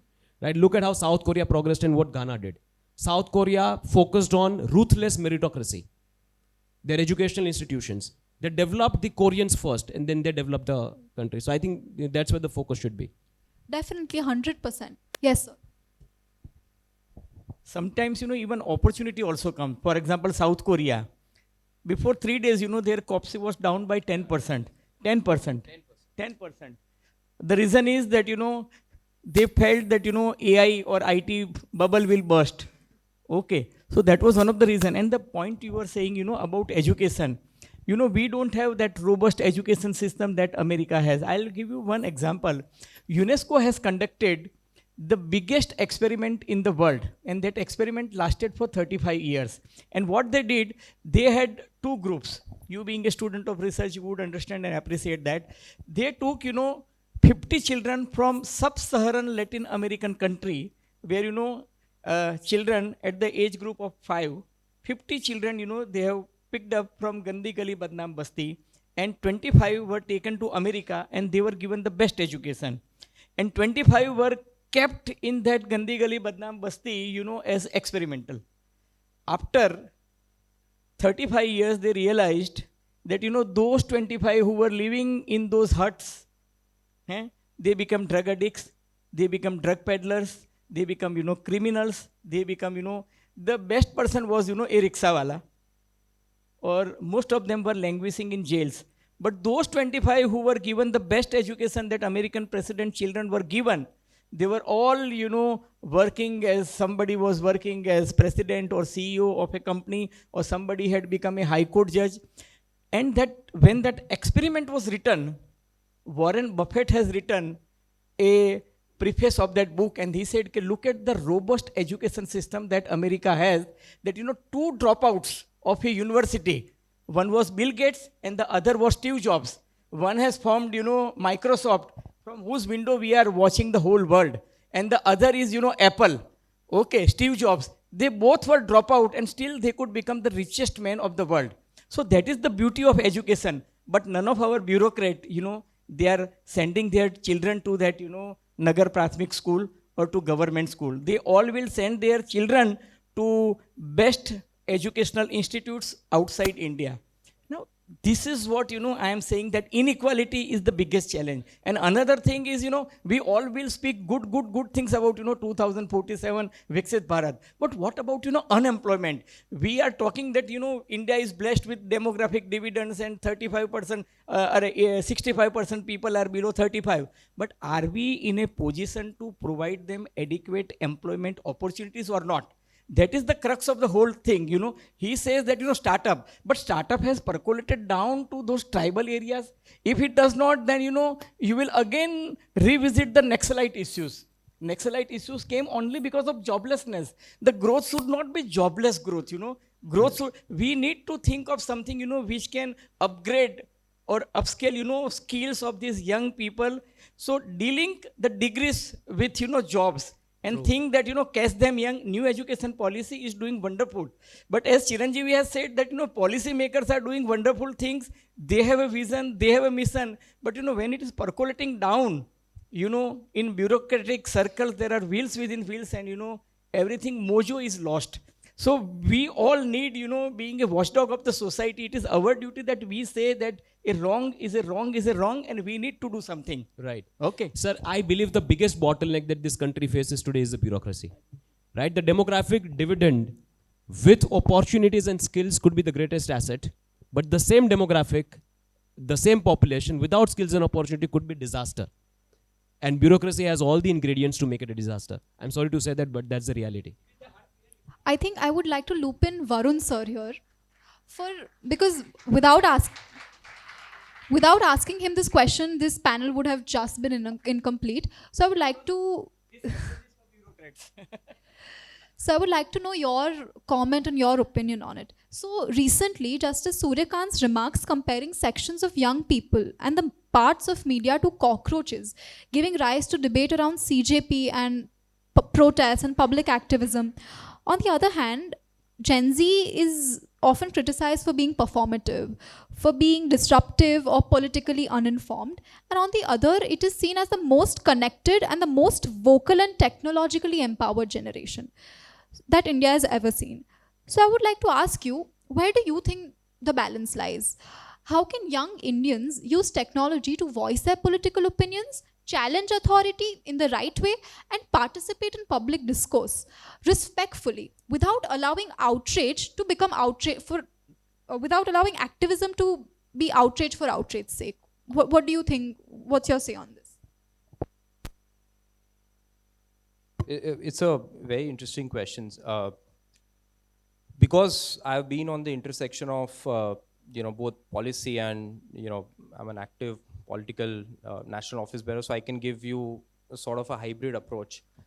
I feel there is a very big gap between the expectation and the outcome, especially for the new things that are unknown, right? Like one of the discussion that we had here was with regard to the media guidelines, how to curb disinformation. Now, the people who are making the policy, for them also it is a very new topic.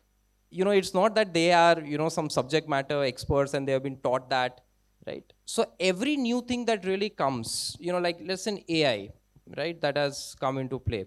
It is so difficult to make a policy on how to regulate AI, right?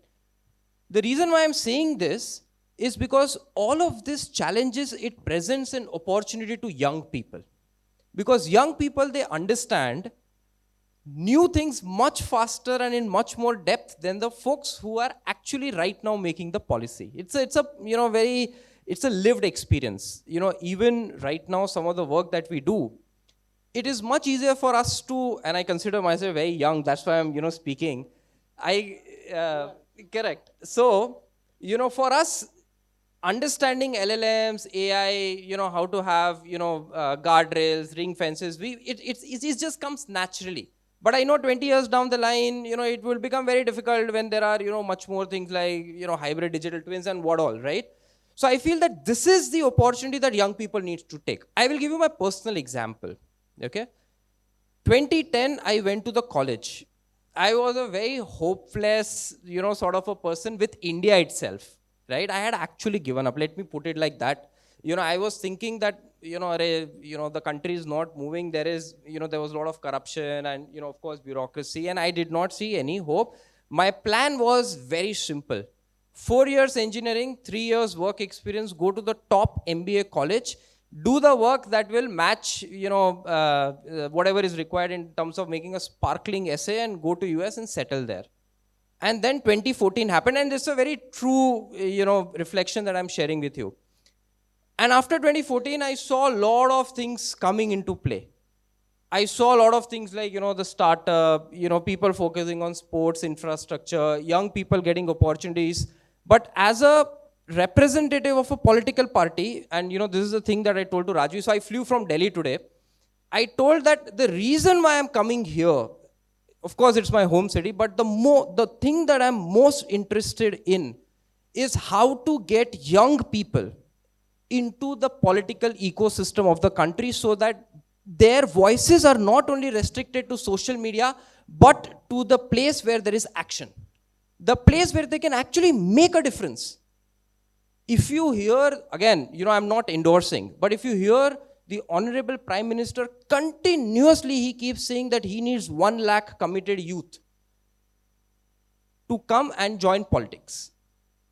So the only request is, and again, as I said, it's not an endorsement to join a particular party, but the idea is there is a lot of space right now for young people to come and be a part of this movement, because there are a lot of new aspects which the existing generation, it is very difficult for them to understand. And that's why they're very much open to collaboration. It's a hack that I'm sharing with you. So the idea is that if you really want to make a difference, of course, there is all right to dissent, cockroaches and whatever is happening, right? You might oppose ideologically. But the idea is that, if you look at it, they have been doing the protest for 10 days or 15 days, whatever that is, but the government has, given them the space, do whatever, opposition. It's a democracy. So the idea is that if you really want to make a difference, act on it. And the other thing is, don't only think about yourself. You would need to think about the diversity of this country. You would need to think about the problem that are not only yours, but it could be also a problem of, someone who is living like 2,000 kilometers away from you. Because if you do not think that, your whatever decision that you would be making, it would be a very empty and a hollow decision. So the idea, to the question that you said, that how can this youth activism really take shape? I feel that because a lot of fundamental things have corrected, there is a lot of scope for young people to actually come. And that is the reason, why we have made this policy structure, for young people, professionals to come and engage. So the idea is that there are so many areas where the government, the political parties, they require a lot of assistance, a lot of help. So this is the opportunity. So if we are just holding back and thinking that, youth is just for protesting and, rebelling, that is not the only space. Of course, there is a space for that also. But there is a lot of constructive space where you can come, you can, you can contribute, and you can be a part of the larger decision making. So I think that is what is very interesting, and I really look forward to, I know that there are few of you are already there, but I really look forward to, a lot more of you coming, entering, and, growing this particular movement. I think we ended this panel discussion right on time, and the views and the spirit with which each one of us have brought to the table, I think it is just purely commendable, and this couldn't have been more productive. So I think a round of applause for that.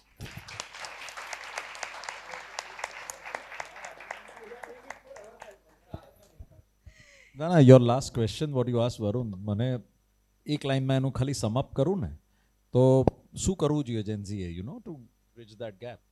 Join the colloquium, join the Confluence. આ platform છે, હું કારનો એ જ કહું છું કે let's join. There are platforms like this and then make this platform a way to where Varun said be a part. Again હું તો એડવોકસી કરું છું પાર્ટીની, એ ના કરી શકે. હું પાર્ટી સાથે કોઈ રીતે જોડાયેલો નથી. હું એડવોકસી કરું છું કે આપણે આપણા દેશને વિકસિત ભારત કરવું હોય તો છે એક સિસ્ટમ છે. હા, તમે એની કોઈક વિચારધારાથી સંમત હો, કોઈક વસ્તુથી ના આપણને ના સમજ પડતી હોય, આપણે એને સહેમત ના હોઈએ, તો એ બી જગ્યા છે એ પાર્ટીમાં બોલવાની. એવું કોઈ માનતું હોય કે તમે કોઈક રીલ જોઈએ ને તમને લાગતું હોય કે ના બોલવાની જગ્યા ના છે, દેર is a way of representation. બીજી કોઈ છોકરાઓની પાર્ટી થઈને જે રિપ્રેઝેન્ટ કરી રહ્યું છે, those are not the ways. There is a way of representation. એવું તમને લાગે કે ગવર્મેન્ટે કોઈ નીટની એક્ઝામના કે કોઈ એની નોંધ નથી લીધી, તો please wait for few days and see what happens. And I'm telling you this with a lot of conviction, because જેટલા લોકોએ સાહેબ જ્યાં જ્યાં ભૂલ કરી હશે ત્યાં દરેક સમયે દરેક રીતે ટકોર આવી જ જાય છે. એવું બન્યું જ નથી એ પાર્ટીમાં કે ના થયું. It is a very systematic oriented approach party. It's one of the largest organizations of the world. તો એ ઓર્ગેનાઇઝેશનમાં તો પ્લસ માઇનસ થતું જ હોય, બટ ઓવરઓલ આપણા દેશ માટે શું સાચું છે, ઓવરઓલ આપણી સેફટી માટે શું સાચું છે, ઓવરઓલ આપણા ગ્રોથ માટે શું સારું છે, એ જોવાનું છે. અને એ ના કરવું હોય તો આવા પબ્લિક પ્લેટફોર્મ્સનો પાર્ટ બનીએ, ત્યાંથી આપણો વોઇસ આગળ મોકલીએ. અને ડિસેન્ટ હોય તો ડિસેન્ટ, અસેન્ટ હોય તો અસેન્ટ, જે મોકલવું એ મોકલો, પણ join this. So brilliant effort Rajvi, big hand to you. Thank you so much. I think there is much more to do, much more to learn, and much more to conquer yet again. And I think platforms like these, this is my motto and my personal mission, to do something for the country and something that drives change. હવે તો ચાલુ જ કર્યું છે એટલે હવે તો કરવું જ પડશે. સાચી વાત છે. So now I would open the floor to questions. Rajvi, just one thing Okay. before we go there, right? I Yes, also would like yes. to add something. Yeah. How would you like to see our youth, right, wearing the cockroach masks and creating trouble on roads and spreading misinformation and spreading hate, or youth like Rajvi and other young people here, right, who are wearing Indian traditional wear, right, proudly representing our country and discussing policies at this young age? How would you like to see your youth this way, right? एक सूत्र है विकास भी विरासत भी. While we discuss Viksit Bharat 2047, all of us desperately want to be developed. All of us desperately want India to be developed, but at the same time, let's not make the mistakes that the developed countries have made.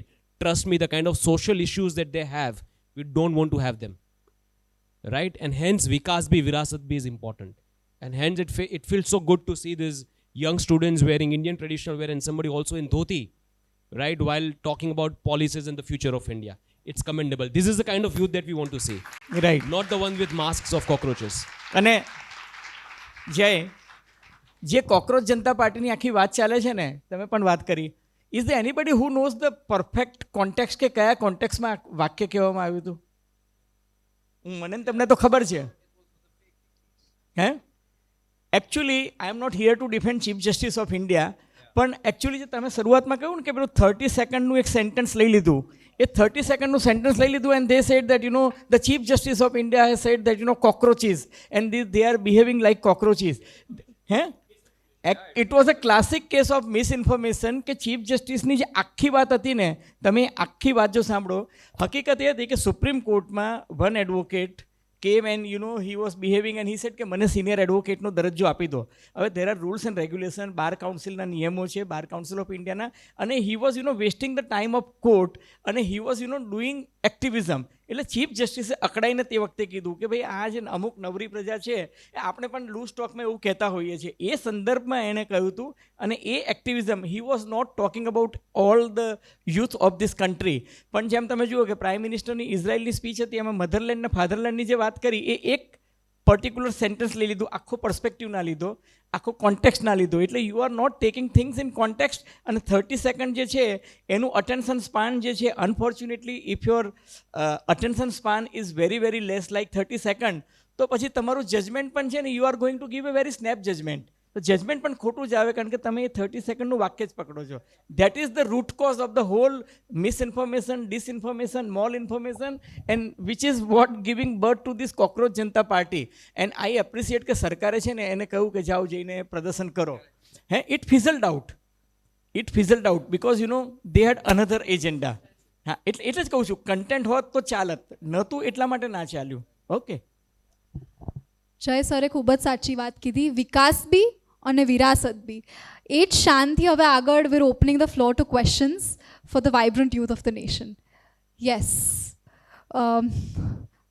Aditya bhai. I think, can someone from the team please come over and pass the mic? mic can go there. Yeah. Oh, we have the audience mic. So I'd like to pinpoint, bring a question on board. Ajay Umat સરે કહ્યું કે તમે digital immigrant છો. સાહેબ, I think majority of us are digital citizens and all of us are very well versed with the digital world. While we talk about the demographic dividend of the country and how disastrous it can be and how beneficial it can be in the span of years, we do not have a political representation when it comes to youth, and it will take years to build cadre in the current political framework. We are the anxious generation. Sir, through podcast only I came across a reel where one of the guys said that while you did not know how your 50s are going to look like, we all know. We all know exactly what is midlife crisis, 9 to 5 job માં શું થવાનું છે, અમારી life કેવી રીતે lead out થશે, we know. So we want disruption. We want some change of life, and that is why I think that today's youth will be the first people to enter politics if they have the right pathways to it.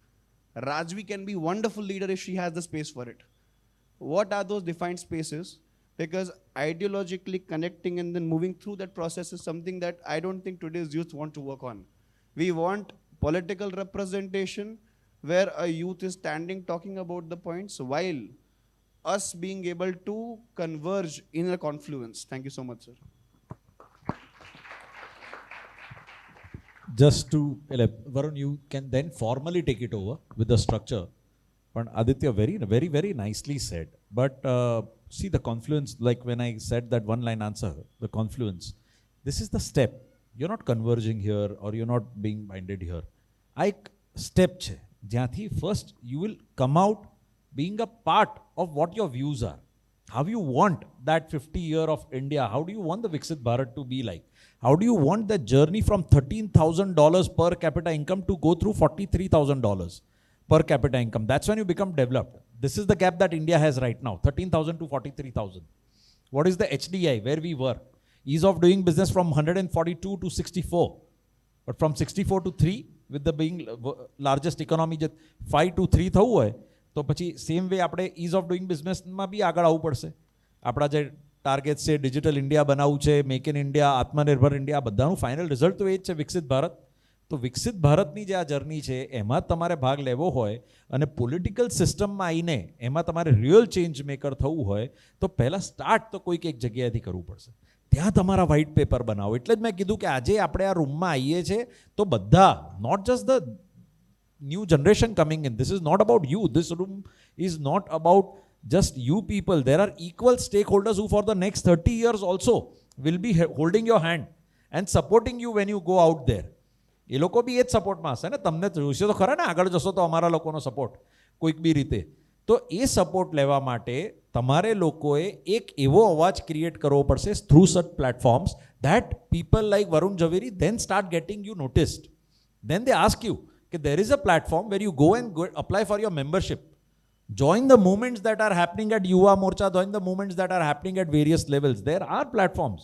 Again, coming to, if you as a younger generation have not opened and been a part of those movements or the political networks or not registered yourself, તો પછી મોટા લોકો તો immigrant જ રહેવાના ને ડિજિટલના.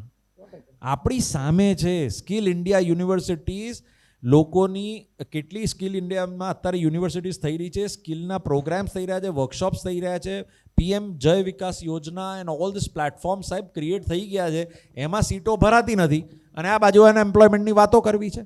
ત્યાં registration નથી કરતા એ પ્લેટફોર્મ પર જઈને ગવર્મેન્ટના પોર્ટલ પર, અને આ બાજુ ગવર્મેન્ટની વાતો કરી છે, મનરેગાના બેનિફિટ લેવા છે. મનરેગા કોણ લેવું એની હું વાત નથી કરવા માંગતો. એટલે there is a gap of utilizing the platforms, and this is where this room has to make a difference of not passing the wrong information, getting onto the correct platforms, being a part of those things. આજનું white paper that is why is very very important. અને અમે ચારે ચાર લોકો જોઈશું દર 3 મહિને આ રૂમમાં શું કરે છે બધા. નહીં, એટલે what he is saying is, my message to the youth is કે distinguish facts from fiction. You should be able to identify કે facts શું છે ને fiction શું છે. That is the beauty of, એટલા માટે જ ફેક્ટ ચેક કરીએ છીએ ને આપણે. Why government is saying that we must have fact check units. હવે તમે જુઓ કે ગૂગલ હોય કે વોટ્સએપ હોય કે મેટા હોય, એવરીબડી હેઝ બીન આસ્ક કે you must have a fact check thing so that you can identify facts from fiction. That is the beauty of thing. And the whole thing જે ચિરંજીવીએ કીધું, વિકાસ જે છે ને એ સંતુલિત હોવો જોઈએ, સર્વગ્રાહી હોવો જોઈએ, સર્વસમાવેશક હોવો જોઈએ અને સમાજના છેવાડાના માનવીનો હોવો જોઈએ. અમદાવાદમાં સારો વિકાસ છે બરાબર છે, પણ એ પોતે કહે છે ને કે 30 કિલોમીટર દૂર બ્રોડબેન્ડ કનેક્શન નથી મળતું, એ ના ચાલે. એ જ હું કહું છું કે સમાજના છેવાડાના માનવીનો પણ વિકાસ થવો જોઈએ, તો જ GDP અને HDI બંને સાથે વધવો જોઈએ. That is the need for hour. અને એ દિશામાં આપણે જઈએ છીએ. જે બોટલનેક્સ જે છે બ્યુરોક્રેટિક હોય કે બીજા બધા હર્ડલ્સ, એ તો લોકોએ જ સમાજ જાગૃત થશે ને તો બધું જ થઈ જશે. અને સાહેબ એવું નથી કે બ્રોડબેન્ડ નથી મળતું, એ બ્રોડબેન્ડ નથી મળતું. આપણા દેશમાં 0માંથી 70 થવા માટે જ આજે કોઈ ગવર્મેન્ટને 10 વર્ષ થઈ જાય છે.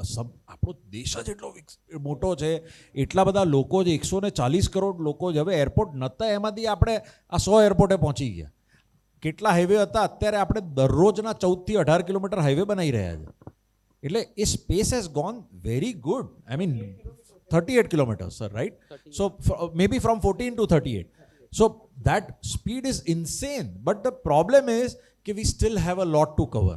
And without the participation of citizenship, without the participation of youth, this will not be possible, guys. Also, I think if so you could jawabdari conclude tamari this- vadare hai. See, I Also, will if you tell could conclude this question briefly, let's take Correct. on to more questions. See, it's a great question, okay? I will tell you my personal experience.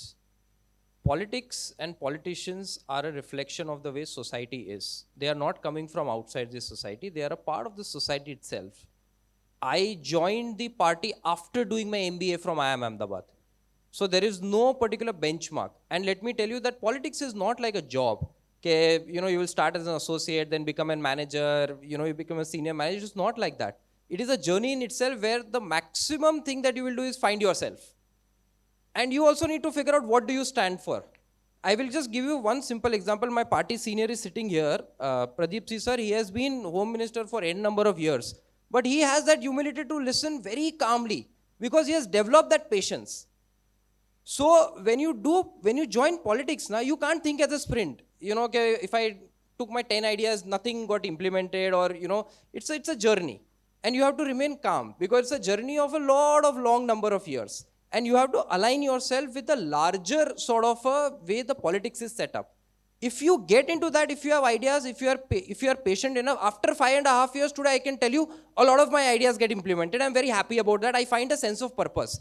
So if your sense of purpose is in politics, this is the best time to join. Thank you so much for this lovely question, and thank you so much for the lovely answers. Now, let's move on to next questions. Yes, Bapu. Yeah, thank you, because I'm still, અહીંયા બાપુ કહેશે તો 50-100 ઊભા થશે. I was wondering, I was looking here and there, but still that, at least this question, I'm allowed to speak, so at least I'm relevant with the youth. So thank you for that. The first thing that I was observing when I was looking at the panel, and I saw that why there is no woman representation. But it makes us very proud that actually Raju is anchoring this whole thing, right? So congratulations for that. Two quick questions. So one is for the media and one is from the startup space. I work pretty much in the startup space, and I work as a bridge between Europe and India when it comes to entrepreneurship and innovation. So everywhere there needs to be a context. I remember that in our younger days, અમે લોકો સંદેશ છાપું વાંચતા હતા અને ચકોરનું એક આવતું હતું, cartoon આવતું હતું કે આર.કે. લક્ષ્મણનું આવતું હતું, which we no more see, which was satire against the policy, against the government, whatever it would be at that point of time. So that has changed. Today, somewhere, I feel that, there is also that gap between, that migration and that immigration thing, where you feel that, okay, media is so fast, કે લોકોને હવે print media વાંચવામાં interest જ નથી. If I read Ahmedabad Mirror at point of time, on the first day I see a headline, મહેફિલ party થઈ. Second day I see the news GIFT સિટીમાં તો આલ્કોહોલને જબરજસ્ત સપોર્ટ કરવાનો છે. Why this dual face when it comes to media is one question. So what would you have done differently today if you are Vineet Jain, I would say, because ધંધો ધંધો છે, media છે, જર્નલિઝમ છે, that the youth would be attracted to read Ahmedabad mirror again, કે સૌથી પહેલાં સવારે ઉઠી અને મિરર વાંચવા દો. આજે છાપું કાં તો બેસવા માટે વાંચીએ છીએ, કાં તો તમારો દિવસ કેવો હશે મિરર એના માટે વાંચીએ, એનાથી વધારે કશું છે નહીં. કાં તો પોલીસ સમાચાર મારા ફાધર બહુ વાંચતા હોય છે. That is one question. And another quick question for Varun sir is, when it comes to policies, what I have seen is that there is still a very inherent fear about international investors who want to come to India. They still fear. It may be bureaucracy, it may be process, diversity, and all of these things prevail. But they're afraid, still very, very afraid to come into India. So when we talk about Startup India, the policy is fantastic, leadership is great, intent is terrific. But how far it has reached to a certain level where a lot of CEOs are coming back to India, but a lot of innovators are leaving India because of lack of support at innovation level and at research level. I'm sure there are large policies coming up, and a lot of that is happening. But what is the level of transparency that true innovators really get that capital? So I think these are the two questions that I have. Just a note of importance, if we could keep the answers precise and to the point, so we can get more questions as well. Yes. So Bapu, I can call you Bapu. Jai Mataji. In Ahmedabad Mirror, we are simply showing mirror to the society. And you won't believe કે પ્રદીપસિંહજી અમે જ્યારે છાપામાં લખ્યું કે હવે gift સિટીમાં દારૂ જે છે એ સસ્તા ભાવે મળશે, એ તો ગવર્મેન્ટનું ઓફિશિયલ નોટિફિકેશન હતું. પણ you would not believe, people were so happy to read it. It was the most shared, most discussed and most distributed news on social media platform કે boss cheers, હવે કે gift city ની membership લેવાય. Because then people have done cost benefit analysis people have done cost benefit analysis that પહેલા એક એમ કે single મોલ્ટનો ભાવ 700 રૂપિયા હતો, હવે કે 340 થઈ ગયો. Boss very good news. And you would not believe sir, Ahmedabad મિરરની એ સ્ટોરી આજે ગુજરાત સમાચાર, સંદેશ, ભાસ્કર બધાએ ફોલોઅપ કરી છે સાહેબ. તો આઈ એમ હેપી કે મારી સ્ટોરીનું ફોલોઅપ થયું. પરમ દિવસે રાત્રે 2 પ્લેન ઇન્ડિગોના અને એર ઇન્ડિયાના આમને સામને આવી ગયા. એ સ્ટોરી માત્ર મિરરમાં પેજ 3 પર લીડ હતી ને નવ ગુજરાતમાં, કારણ કે અમારું સિસ્ટમ એમાં હતી. આજે બધા છાપાએ ફોલોઅપ કરી. છાપામાં તો શું છે સર, કે જે મેં કહ્યું ને કે સોશિયલ મીડિયામાં why Elon Musk and everybody is buying, because they want engagement. એ ઇન્ટરનેટને મેક્સિમમ યુઝ કરવા માંગે છે, because they want to make money out of it. એટલે આમાં એવું છે કે દાવોસમાં છે ને ચિરંજીવી, મેં ન્યુયોર્ક ટાઈમ્સના પબ્લિશરને પૂછ્યું કે sir what will be the future of print media, because my readers are migrating from print to electronic and from electronic to smartphones. He said, I am not bothered. If eyeballs are migrating from print to electronic and from electronic to smart platforms, he said, New York Times will have a digital edition and digital applications. બરાબર છે. એટલે શું છે કે એડવર્ટાઇઝર તો ત્યાં પણ આવીને એડવર્ટિઝમેન્ટ આપવાનો જ છે. પણ સાહેબ હું તમને સાચું કહું કે ગિફ્ટ સિટીની એડવર્ટિઝમેન્ટ મૂકી કે હવે દારૂ ગિફ્ટ સિટીમાં સસ્તો મળશે, તો બીજા દિવસથી એપ્લિકેશન વધી ગઈ છે. મારો સવાલ હતો, how would you do differently that the youth will read this? Not the दारू. समझी गयो. पर दारू में तो એવું છે ને સર કે જો दिखता है वो बिकता है, but at my personal philosophy about journalism is that, the job of a journalist is, when I started my career, I said that, I want to become gatekeeper of the society. Then I thought that, I'll be the watchdog in the society. Today, with the penetration of internet, okay, the only thing that we are left with is credibility. So if you read newspaper, you will find news with credibility. And in social media, I can't give you guarantee because, they publish anything, they get away, they delete things from their platform. In newspaper, I can't do this. એટલે યુધિષ્ઠિરે છે ને એક વાક્યમાં કહ્યું હતું અને મને કહ્યું ટૂંકમાં જવાબ આપવાનો કે જીવનમાં એક જ વખત એને નરોવા કુંજરોવા કર્યું હતું અને એનો રથ જે છે ને જે જમીનથી 4 વેત અધ્ધર ચાલતો હતો ને એ ધ્વસ્ત થઈ ગયો હતો. એટલે પત્રકાર જે અત્યારે પ્રિન્ટ મીડિયાનો છે ને એની પાસે માત્ર ક્રેડિબિલિટી જ વધી છે. એટલે it is his duty to say that, if king is naked, he has to say કે એને દિશાઓના વસ્ત્ર પહેર્યા છે એવું નહીં જ કહે. He says કે his excellency was not adequately dressed. That is what, in simple words or in a refined words I can say. But my job is to tell truth to the society. Absolutely. Thank you, sir. Yeah, very, in very brief on the policy question. So I think from the investor perspective, I think what they fear are two things. One is that they are irritated by the old laws which are not, applicable. And second is that there is a fear of unknown, which is policy inconsistency and all, right? So what needs to be done, and what the government also done, if you look at the Jan Vishwas, we scraped out 1,000 laws. There are laws which were there from 1830s. કે તમારે જો કપડાની મિલમાં licence રીઅપ્રૂવ કરવા હોય તો you have to follow this process. No one wants to get into that, right? So one is that we need to constantly keep updating all the old colonial laws to ensure that our legislation, like a superb example is the IBC, which is for the solvency. For investor, that is the basic thing. If the company goes bankrupt, you can get back your, capital. And the second is that we would need to venture into the unknown. A great example is like privatization of space and nuclear plants. No country in the world has really attempted a policy of this magnitude, but we did it. So, there are also a lot of very interesting things that are going on. So we need to constantly keep innovating. And I feel that is where a lot of professional, private societies, civil societies will come into play, because government doesn't have that, sectoral, key expertise. So I think that is what needs to be done. Sure. Thanks. Thank you so much. Yes, sir, on the back. Yes, you. Yes.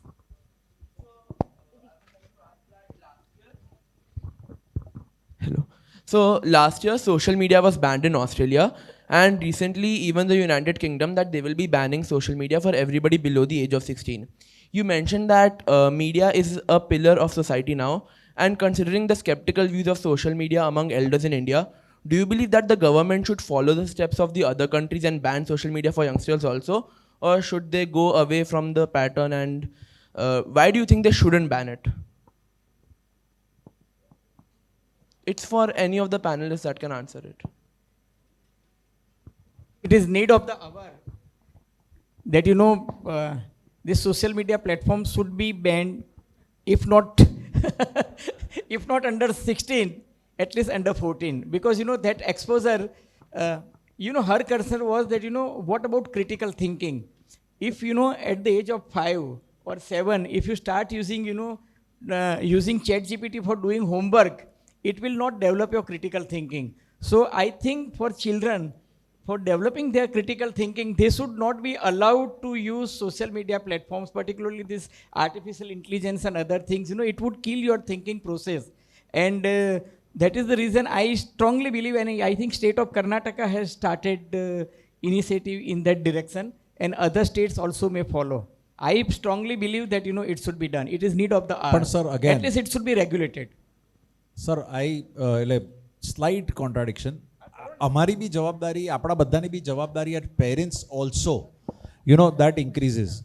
Sir, my son is 14 years.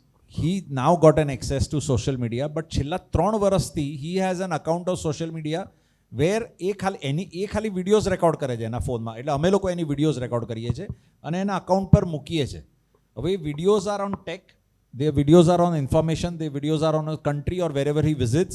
એક just general એને બોલવાની practice કરાવવા માટે એને ગમે છે અને હી likes it, તો એના માટે અમે એનું પેજ બનાવ્યું. હવે એને પેજ આ વર્ષે જોયું પહેલાં, તો અમે પેરેન્ટ્સ તરીકે એને કરવા ના દીધો. એનો એડવાન્ટેજ કહું સાહેબ, એ બોલતો ગયો ને બધું કરતો ગયો ને, એના લીધે અને ટેકનોલોજીના યુઝના લીધે અત્યારે the honourable home minister of our country Amitbhai Shah સાહેબે other people like Gautam Adani સાહેબને બધાએ they have personally met him and called him over to just discuss, because at the age of 14 his mission had become કે મારે Chinese companies સાથે compete કરવું છે અને મારે ઇન્ડિયન પ્રોડક્ટ્સ ઇન્ડિયન લોકો માટે. So he started his tech company where everything is under 1000 rupees. Your AirPods, power banks, phones, chargers, everything is under 99.99, which is SwiftMart. And the only mission that boy has had, because of this talking and making videos and understanding, A technology હોત ને તો થાત જ નહીં. આપણે કેટલું control કરીએ છીએ એ ઇમ્પોર્ટન્ટ છે. અને today is making websites for startup companies કે આ સ્ટાર્ટઅપ કર્યું હોય તો વેબસાઇટ અને એપ્લિકેશન બનાવવું બહુ જરૂરી છે કોઈના માટે. તો 15,000 રૂપિયામાં બિચારો વેબસાઇટ અને એની સેવા આપે છે. કેમ? કારણ કે મારે આ કંપનીઝને સપોર્ટ કરો છો. હું તો નવું નહીં કરી શકું, પણ મને આવડે છે બનાવતા. તો is learnt making websites and startup and is doing this for 15,000 rupees. I think to sum up both these viewpoints, Just Yes. one point as somebody who belongs to social media. definitely. So I absolutely agree with you that it must be banned for kids under the age of 16. Why? Because as somebody who knows algorithm clinically, right, it messes with your brain, right, in ways that we can't imagine. It puts you in constant validation seeking loop that you can never get out of. Number one. Number two, it gets you addicted to the screen where you are watching any random stuff. Right? What your child would think 5 years down the line, only 5 entrepreneurs sitting in the US are deciding. Right? They are creating clones. They are creating clones of each user of social media. And God knows what they will do with those clones. Those are like digital duplicates. Right? So, for children, it's a very dangerous thing. There needs to definitely be information media for kids. There is a need of platforms that children can use to consume and to get access to information. In our days in school, like whenever we had a project or we had to go and speak on the stage, we used to visit the library, pull out books, get our references and used to prepare our speeches. Right? For kids, it has become easier, but that needs to transfer to information media. And not just social media, I would say access to AI also needs to be banned because it completely kills your critical thinking. It kills your articulation skills. And when I say kill, I use that word with a lot of responsibility. It literally kills it. So I have a very strong opinion on it. It must be banned. Definitely technology એક એવું વિષ છે ને એવું એક અમૃત છે જે આપણે અગર સાવધાનીથી કેળવીએ તો એનું સદુપયોગ પણ થઈ શકે અને દુરુપયોગ પણ થઈ શકે. તો I think children and people of our age and young students should know both the pros and cons and be mindful. Again think critically about where to use it, how to use it and for what purpose to use it. Next and last question. I think we'll take 2 more questions then. Vishwam. So first, Vigor, that is the vigor of the youth of this nation. So I think it speaks volumes. so first of all, can we have a round of applause for Raju and the entire team of the Confluence for organizing this event? So being a psychology student, my question would revolve around the idea of nuance. कि मुझे perception लोगों का क्या होता है वो जानने में इंटरेस्ट बहुत ज़्यादा रहता है. So I think every one of you on the panel honourable guest like Varun sir है, अजय सर है, चिरंजीव सर और जय सर है. So I would like to ask कि अगर हम कुछ डेकेड्स पहले हम अगर देखते कि क्या होता है, क्या कैसे क्या पॉलिटिकल डिस्कोर्स रहता है, then we would observe an important detail which was कि आइडियाज से आइडियोलॉजीज बनती है. But when we see right now कि अजय सर आप और जय सर आपने तो इतना इंटरेक्शन किया है युवाओं के साथ और लोगों के साथ, तो आपको पता होगा कि अब आइडियोलॉजीज से आइडियाज बनते हैं. So how a vast democracy like India जिसमें 1.5 बिलियन से भी ज़्यादा लोग हैं can function effectively when it's population, when its citizens are especially designed or conditioned to view complex policy issues from the binary perspective of ideological clarity. That was my first question, because youth of today are leaders of tomorrow.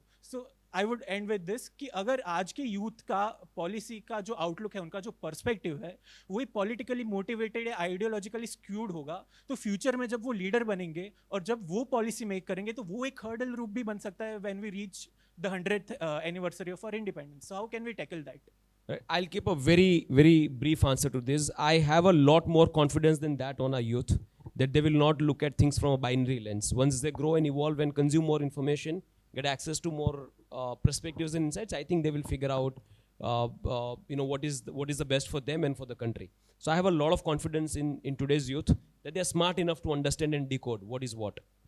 So I don't think that as a challenge. Yes, why I was advocating for, youth should be, under 16 should not be given. Very rightly he has said that, artificial intelligence, it will literally hijack your neurothinking, and B, you will end up with, at fatigue level of decision making. Take example of, Cambridge Analytica. What they have done in UK, at the time of Brexit. US 2016 election, Nee, US. I can give you 10 other examples. US election 2016, they use bots with the help of Russia. I am not talking about that. I am talking about Cambridge Analytica's experiment with Brexit in UK.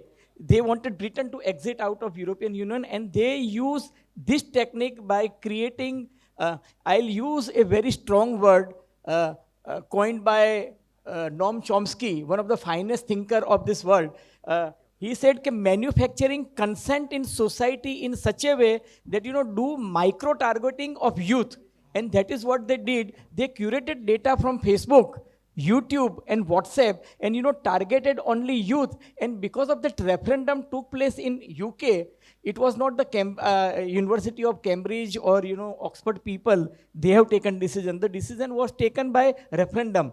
And 52 versus 48, they lost it. And today, see, the Britain, which was considered to be one of the, today look at their plight. So, they can manufacture consent in society, and that is the reason that AI ML is very, very dangerous. Even Donald Trump has said that, now we should put a ban or pause on it. At least pause is the right word, because, yesterday only I was reading in a journal that Anthropics has reached into the most confidential places in American institutes, which is very, very dangerous for them also.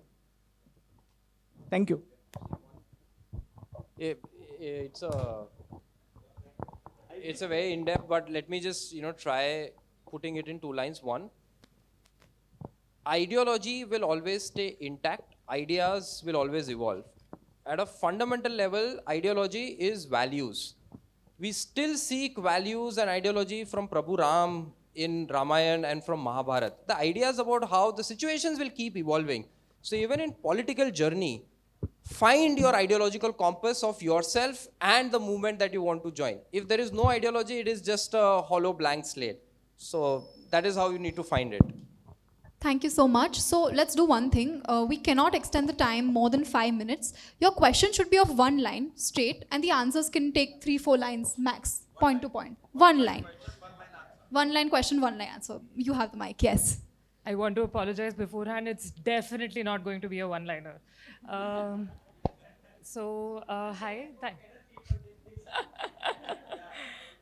So first off, thank you so much for this panel. And my question is particularly for Varun sir. I have a vested interest in this. I'm a doctor and I'm transitioning to health policy and economics research. So you mentioned there is a subject matter gap, right? When we're making policy, there's not enough space to engage people who possibly have, let's say, expertise or maybe even people with lived experience. So what spaces are there? Suppose there are young people, people from marginalized communities, people with not as much access or representation. What apolitical spaces do we have to engage with the governance? And for instance, if we look at the European Union, we have a lot of youth delegate programs where we have people who are not particularly affiliated with a party, but they still engage with policy making and decisions. So how do we engage civil society better, and particularly young people and underrepresented communities? And this is obviously open to everybody else. And again, phenomenal panel and wonderful moderation by Raji. Thank you. So, it's a great question. Again, to just keep it very brief, lived experience, worked in Ayushman Bharat for close to 4.5 years. So, health insurance, very complicated, very difficult subject. Almost everything that came to table came from private sector, people who joined the government as consultants, who were, masters in actuary or, masters in public health, brought the best global practices, because bureaucrats, they understand administration, right? But the subject matter expertise comes from consultant. We also did a young professionals program most of the YPs that we have right now, they will end up working in like a World Bank or a ADB and all those, different types of avenues. So the subject matter expertise, the government is filling it quite well. And these are the type of roles that, that are just out there because the government knows that it needs this type of expertise. Can I just add a second layer to the question? What about local institutional governance? All of this is very high level, but suppose if you want to engage with, let's say, the municipal corporation, we're not happy with the roads or we're not happy with the way, maybe a flyover is broken down somewhere and there's nothing we can do about it. So how can we as the youth more proactively engage with these institutions to drive governance forward in a more productive way? So, again, Jay and I, we discussed this very extensively in one of the recordings. So I think we both have a common consensus that cities are the biggest driver of where India is going to be. And I think corporations are the one that requires the maximum amount of support. I think there is an urgent need where they need to start such type of fellowship programs to get young people. And now they can also do, because in this latest budget, there is this municipal corporation bond financing. So you can start this program, you can get the capital from outside, you can involve, young folks, private sector specialists. I think if you want to transform India drastically, your cities are going to be the drivers. So I think, and I know AMC is doing a lot of AI projects, by the way. So I think AMC is a good place to probably start with, for the local governance. Thank you, sir. Moving forward. Yes, Kalp.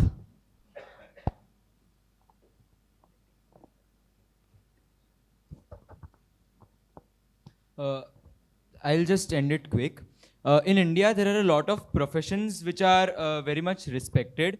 Doctors, engineers, people aspire to be those professions. But when we see in policy, media, so when you are looking at politicians, journalists, so what you hear, that media person has been sold to a party, that politician is dirty. So how can the youth will be fed what others are trying to feed? In this cockroach thing also, there are a lot of good things on the internet, but the thing which will be acceptable, which will be taken by the youth. So khali this thing ki how can the youth ensure ki they are going in the right way? One line answer. Mahatma Gandhi has said, be the change that you want to bring in the society. You be a good journalist, you be a good politician. Okay?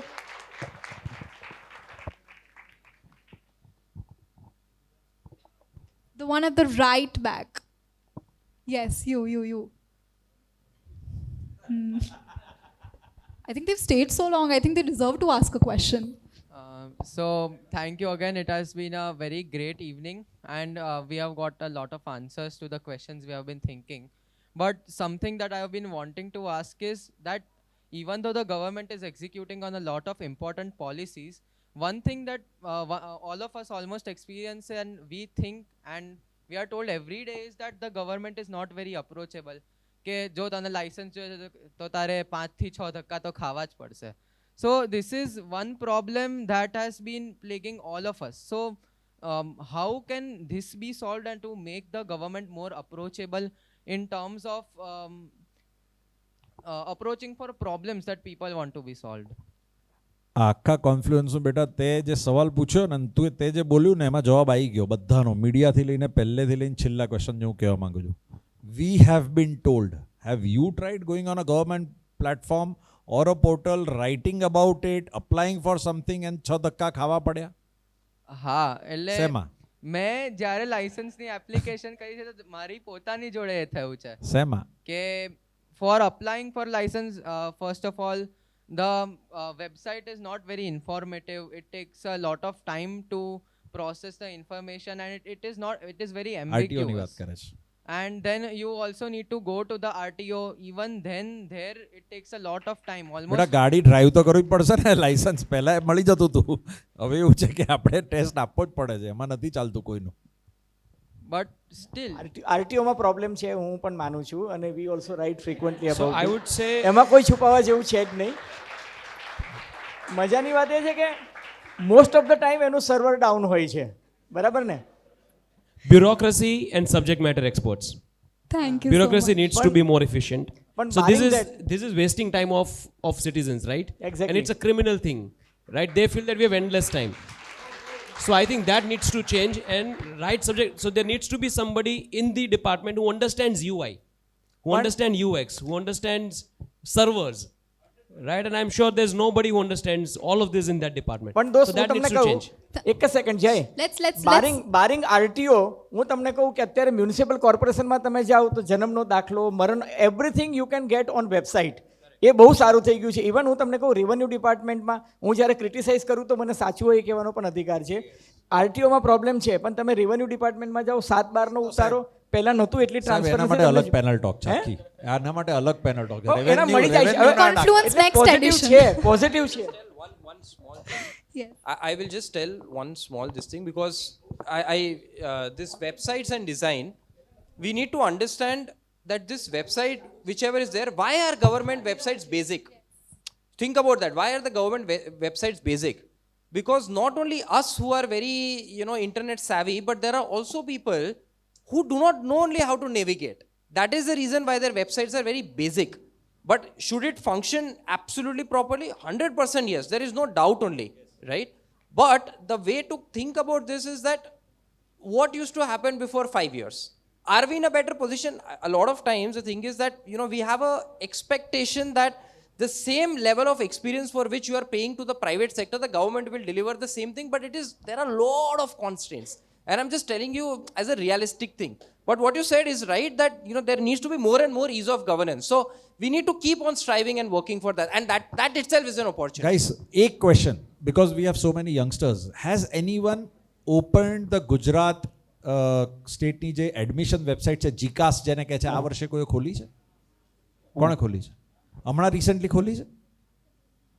શું થઈ શકે વિકાસ અને આપણે આ બધી AI ને બધી વાતો કરી છે સાહેબ એઆઈ નું સાચું you also Varun, if you have not done, please go and open the Gujarat admission and what can change come, what can young people come and do. મને iHub માં લીધો, we worked on this project અને must go and C જેને એડમિશનથી કોઈ લેવા દેવા નથી આજે ગુજરાત સ્ટેટ એડમિશનની સાહેબ વેબસાઇટ જોજો ખોલીને ત્યાં એક બટન છે એઆઈનું ટોક ફોર ધીસ ખાલી ટોક કરેલું બટન છે ચાલુ કરજો એમને એમ બોલજો કે આટલા પર્સન્ટેજ આવ્યા છે એડમિશન લેવું છે સામે કઈ રીતે જવાબ મળે છે કઈ રીતે એ એઆઈ તમારી સાથે વાત કરે છે કઈ રીતે લેટેસ્ટ આજ દિન સુધીની ઇન્ફોર્મેશન હું રોજ ચેક કરું છું એટલે કહું છું કઈ રીતે ઇન્ફોર્મેશન આપે છે કેટલી કોલેજમાં હવે તમને આ પર્સન્ટેજ એડમિશન મળી શકે એમ ચાન્સ છે એની ફીસ શું છે નેક્સ્ટ રાઉન્ડ ક્યારે થવાનો છે તમારા કેટલા ચાન્સ છે અને એટલું બી ટ્રાય કરજો ઓકે કોઈ લાગવગથી એડમિશન મળી શકે છે કોઈ પૈસા ખવડાવીને તો બી જોજો કે એઆઈ શું જવાબ આપે છે સો these are the small changes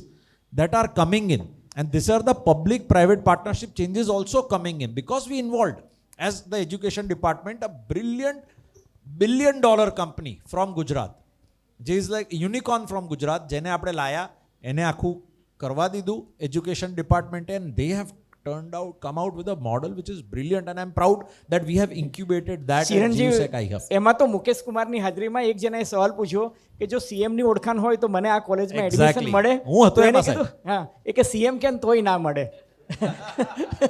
Arjunbhai મોઢવાડિયાને અમે લઈને ડીપટેક એઆઈ સ્ટાર્ટઅપ્સનું સેશન કર્યું તો એમાં હું પૂછ્યું અને it is recorded the reel is quite famous Yes, ma'am.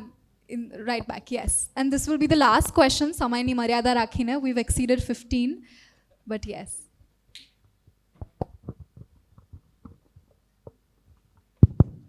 Thank you so much. Well, the only topic I felt that was not touched, that while we think that government schools should be the benchmark for education here, the quality of education and the accessibility. See, even India has put policies to get into government schools for the less privileged people, like the midday meal scheme. But as we know, midday meal schemes have not only been disappointing, but nowadays it has just gone. Midday meals have disappeared, and as well as government schools' quality education has gone. So how can we expect that government education will be the benchmark in the future?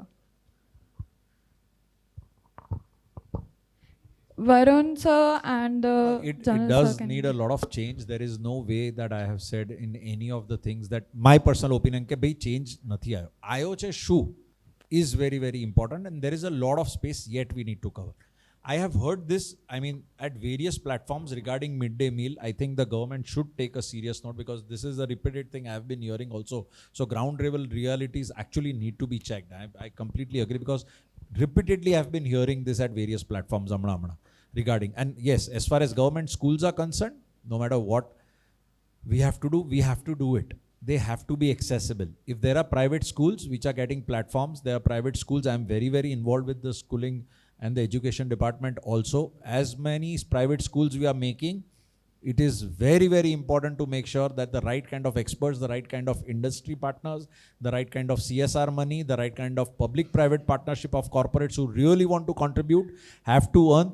And let us come out with some model schools which can actually come out as one of those model schools in India where, let's say, a top corporate and the government, let's say AMC here in our case, for example, come together to create a one of its kind world-class school જે બધી private સ્કૂલોને શરમાવે. કેમ એવું ના થઈ શકે? It's hardly, sir, a matter of 20, 30, 40 crore rupees that the corporate has to pledge with the AMC in a 80, 20, 70, 30 partnership, and it can be done. I think make a model out of this, use the AI platforms, create a brilliant paper and write and publish it wherever you want. I'm sure you will get a lot of traction. Thank you so much, sir. He mentioned about public-private partnership and CSR budgets. 2017, I visited a village called Junjuna in Rajasthan, Yes, which sir. is the birth village of Anand Piramal ji. And Piramal runs a huge CSR program on developing the government schools and also developing the teachers. From then to now, there's a huge transformation. Those schools that I've seen in Junjuna were in pathetic state. From then to now, I've visited recently, some government schools. There is a lot of change that has happened. Now what is happening is government is doing its work. They are allocating budgets, they are creating policies. But as I said, this ownership, the teachers at the ground level, the bureaucrats at the ground level, the experts at the ground level, all of them need to feel and take the ownership of it and really deliver what the government and society expects from them. I think that is not happening. Yes, sir. The accountability has to be there. I just want to take a slightly different sort of a take on this, right? I feel we need to reinvent the way society looks at a teacher. My biggest challenge, because I've spent 2 years as a full-time teacher, okay? When I became a full-time teacher, it was a fellowship. But the society around me thought that I have not been able to do anything in my career, that's why I became a teacher. I think teacher is the most fundamentally important profession if we want to take our country to the next level of development. Yes, sir. So the way a teacher is treated in the society, the way we give them the respect, the way their incentives have been structured, if we keep our teachers respected, motivated and engaged, they will produce the best possible quality outcomes in the country. So it is all about getting the teachers and ensuring that they are empowered at every level. There are a lot of initiatives being done, but I feel that this is one topic that we need to start revamping it again. Yes, sir. As my own mom is a teacher, so I have seen it on the levels that how CBSE takes their own actions upon how to make teachers more relevant and aware of what to do with the youth. So I believe that there should be much more improvement in that. The agenda of making these courses to improve teachers' education and their impact on students should be more. Definitely. Thank you so much. I would take a minute to extend my heartfelt gratitude to Varun sir, Ajay sir, Chiranjeev sir, and Jai sir. A heartfelt gratitude to the audience that we have here today. The utter brilliance and rigor with which all of us have come up with our concerns and our dilemmas and presented here on the stage is just absolutely brilliant. And this energy, the power of the youth, what has made this event a resounding success. I would also like to thank my team of 14 students, young school students, who have pulled off this event.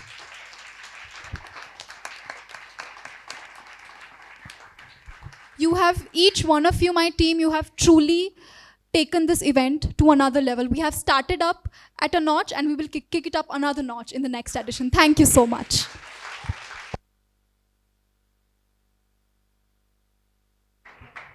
I think what you said, Rajvi, really couldn't have been said better for this wonderful event that you put up. I would again like to thank all of you as well for being here, but also especially to Rajvi for giving all of us this opportunity to even be a part of something like this. So I think a big round of applause for Rajvi also. I think before we close, we'd like to place on record our deepest gratitude to the AMA, Ahmedabad Management Association, and Shri Unmesh Dikshit and Himani ma'am. Thank you for your unwavering support so that we could do something like this. We would also like to thank our media broadcast partner, VTV News, our event documentation partner, Mainframe Multimedia, for capturing the essence of this event. And again, a huge, huge thank you to all our panelists. So may we please have a huge round of applause for all of them. Normally છે ને panellist માટે લોકો તાલી બજાવે, પણ અત્યારે અમે ઊભા થઈને ચારે જણ અને ઇન્ક્લુડિંગ રાજવી, we give a standing ovation two this audience. Yes,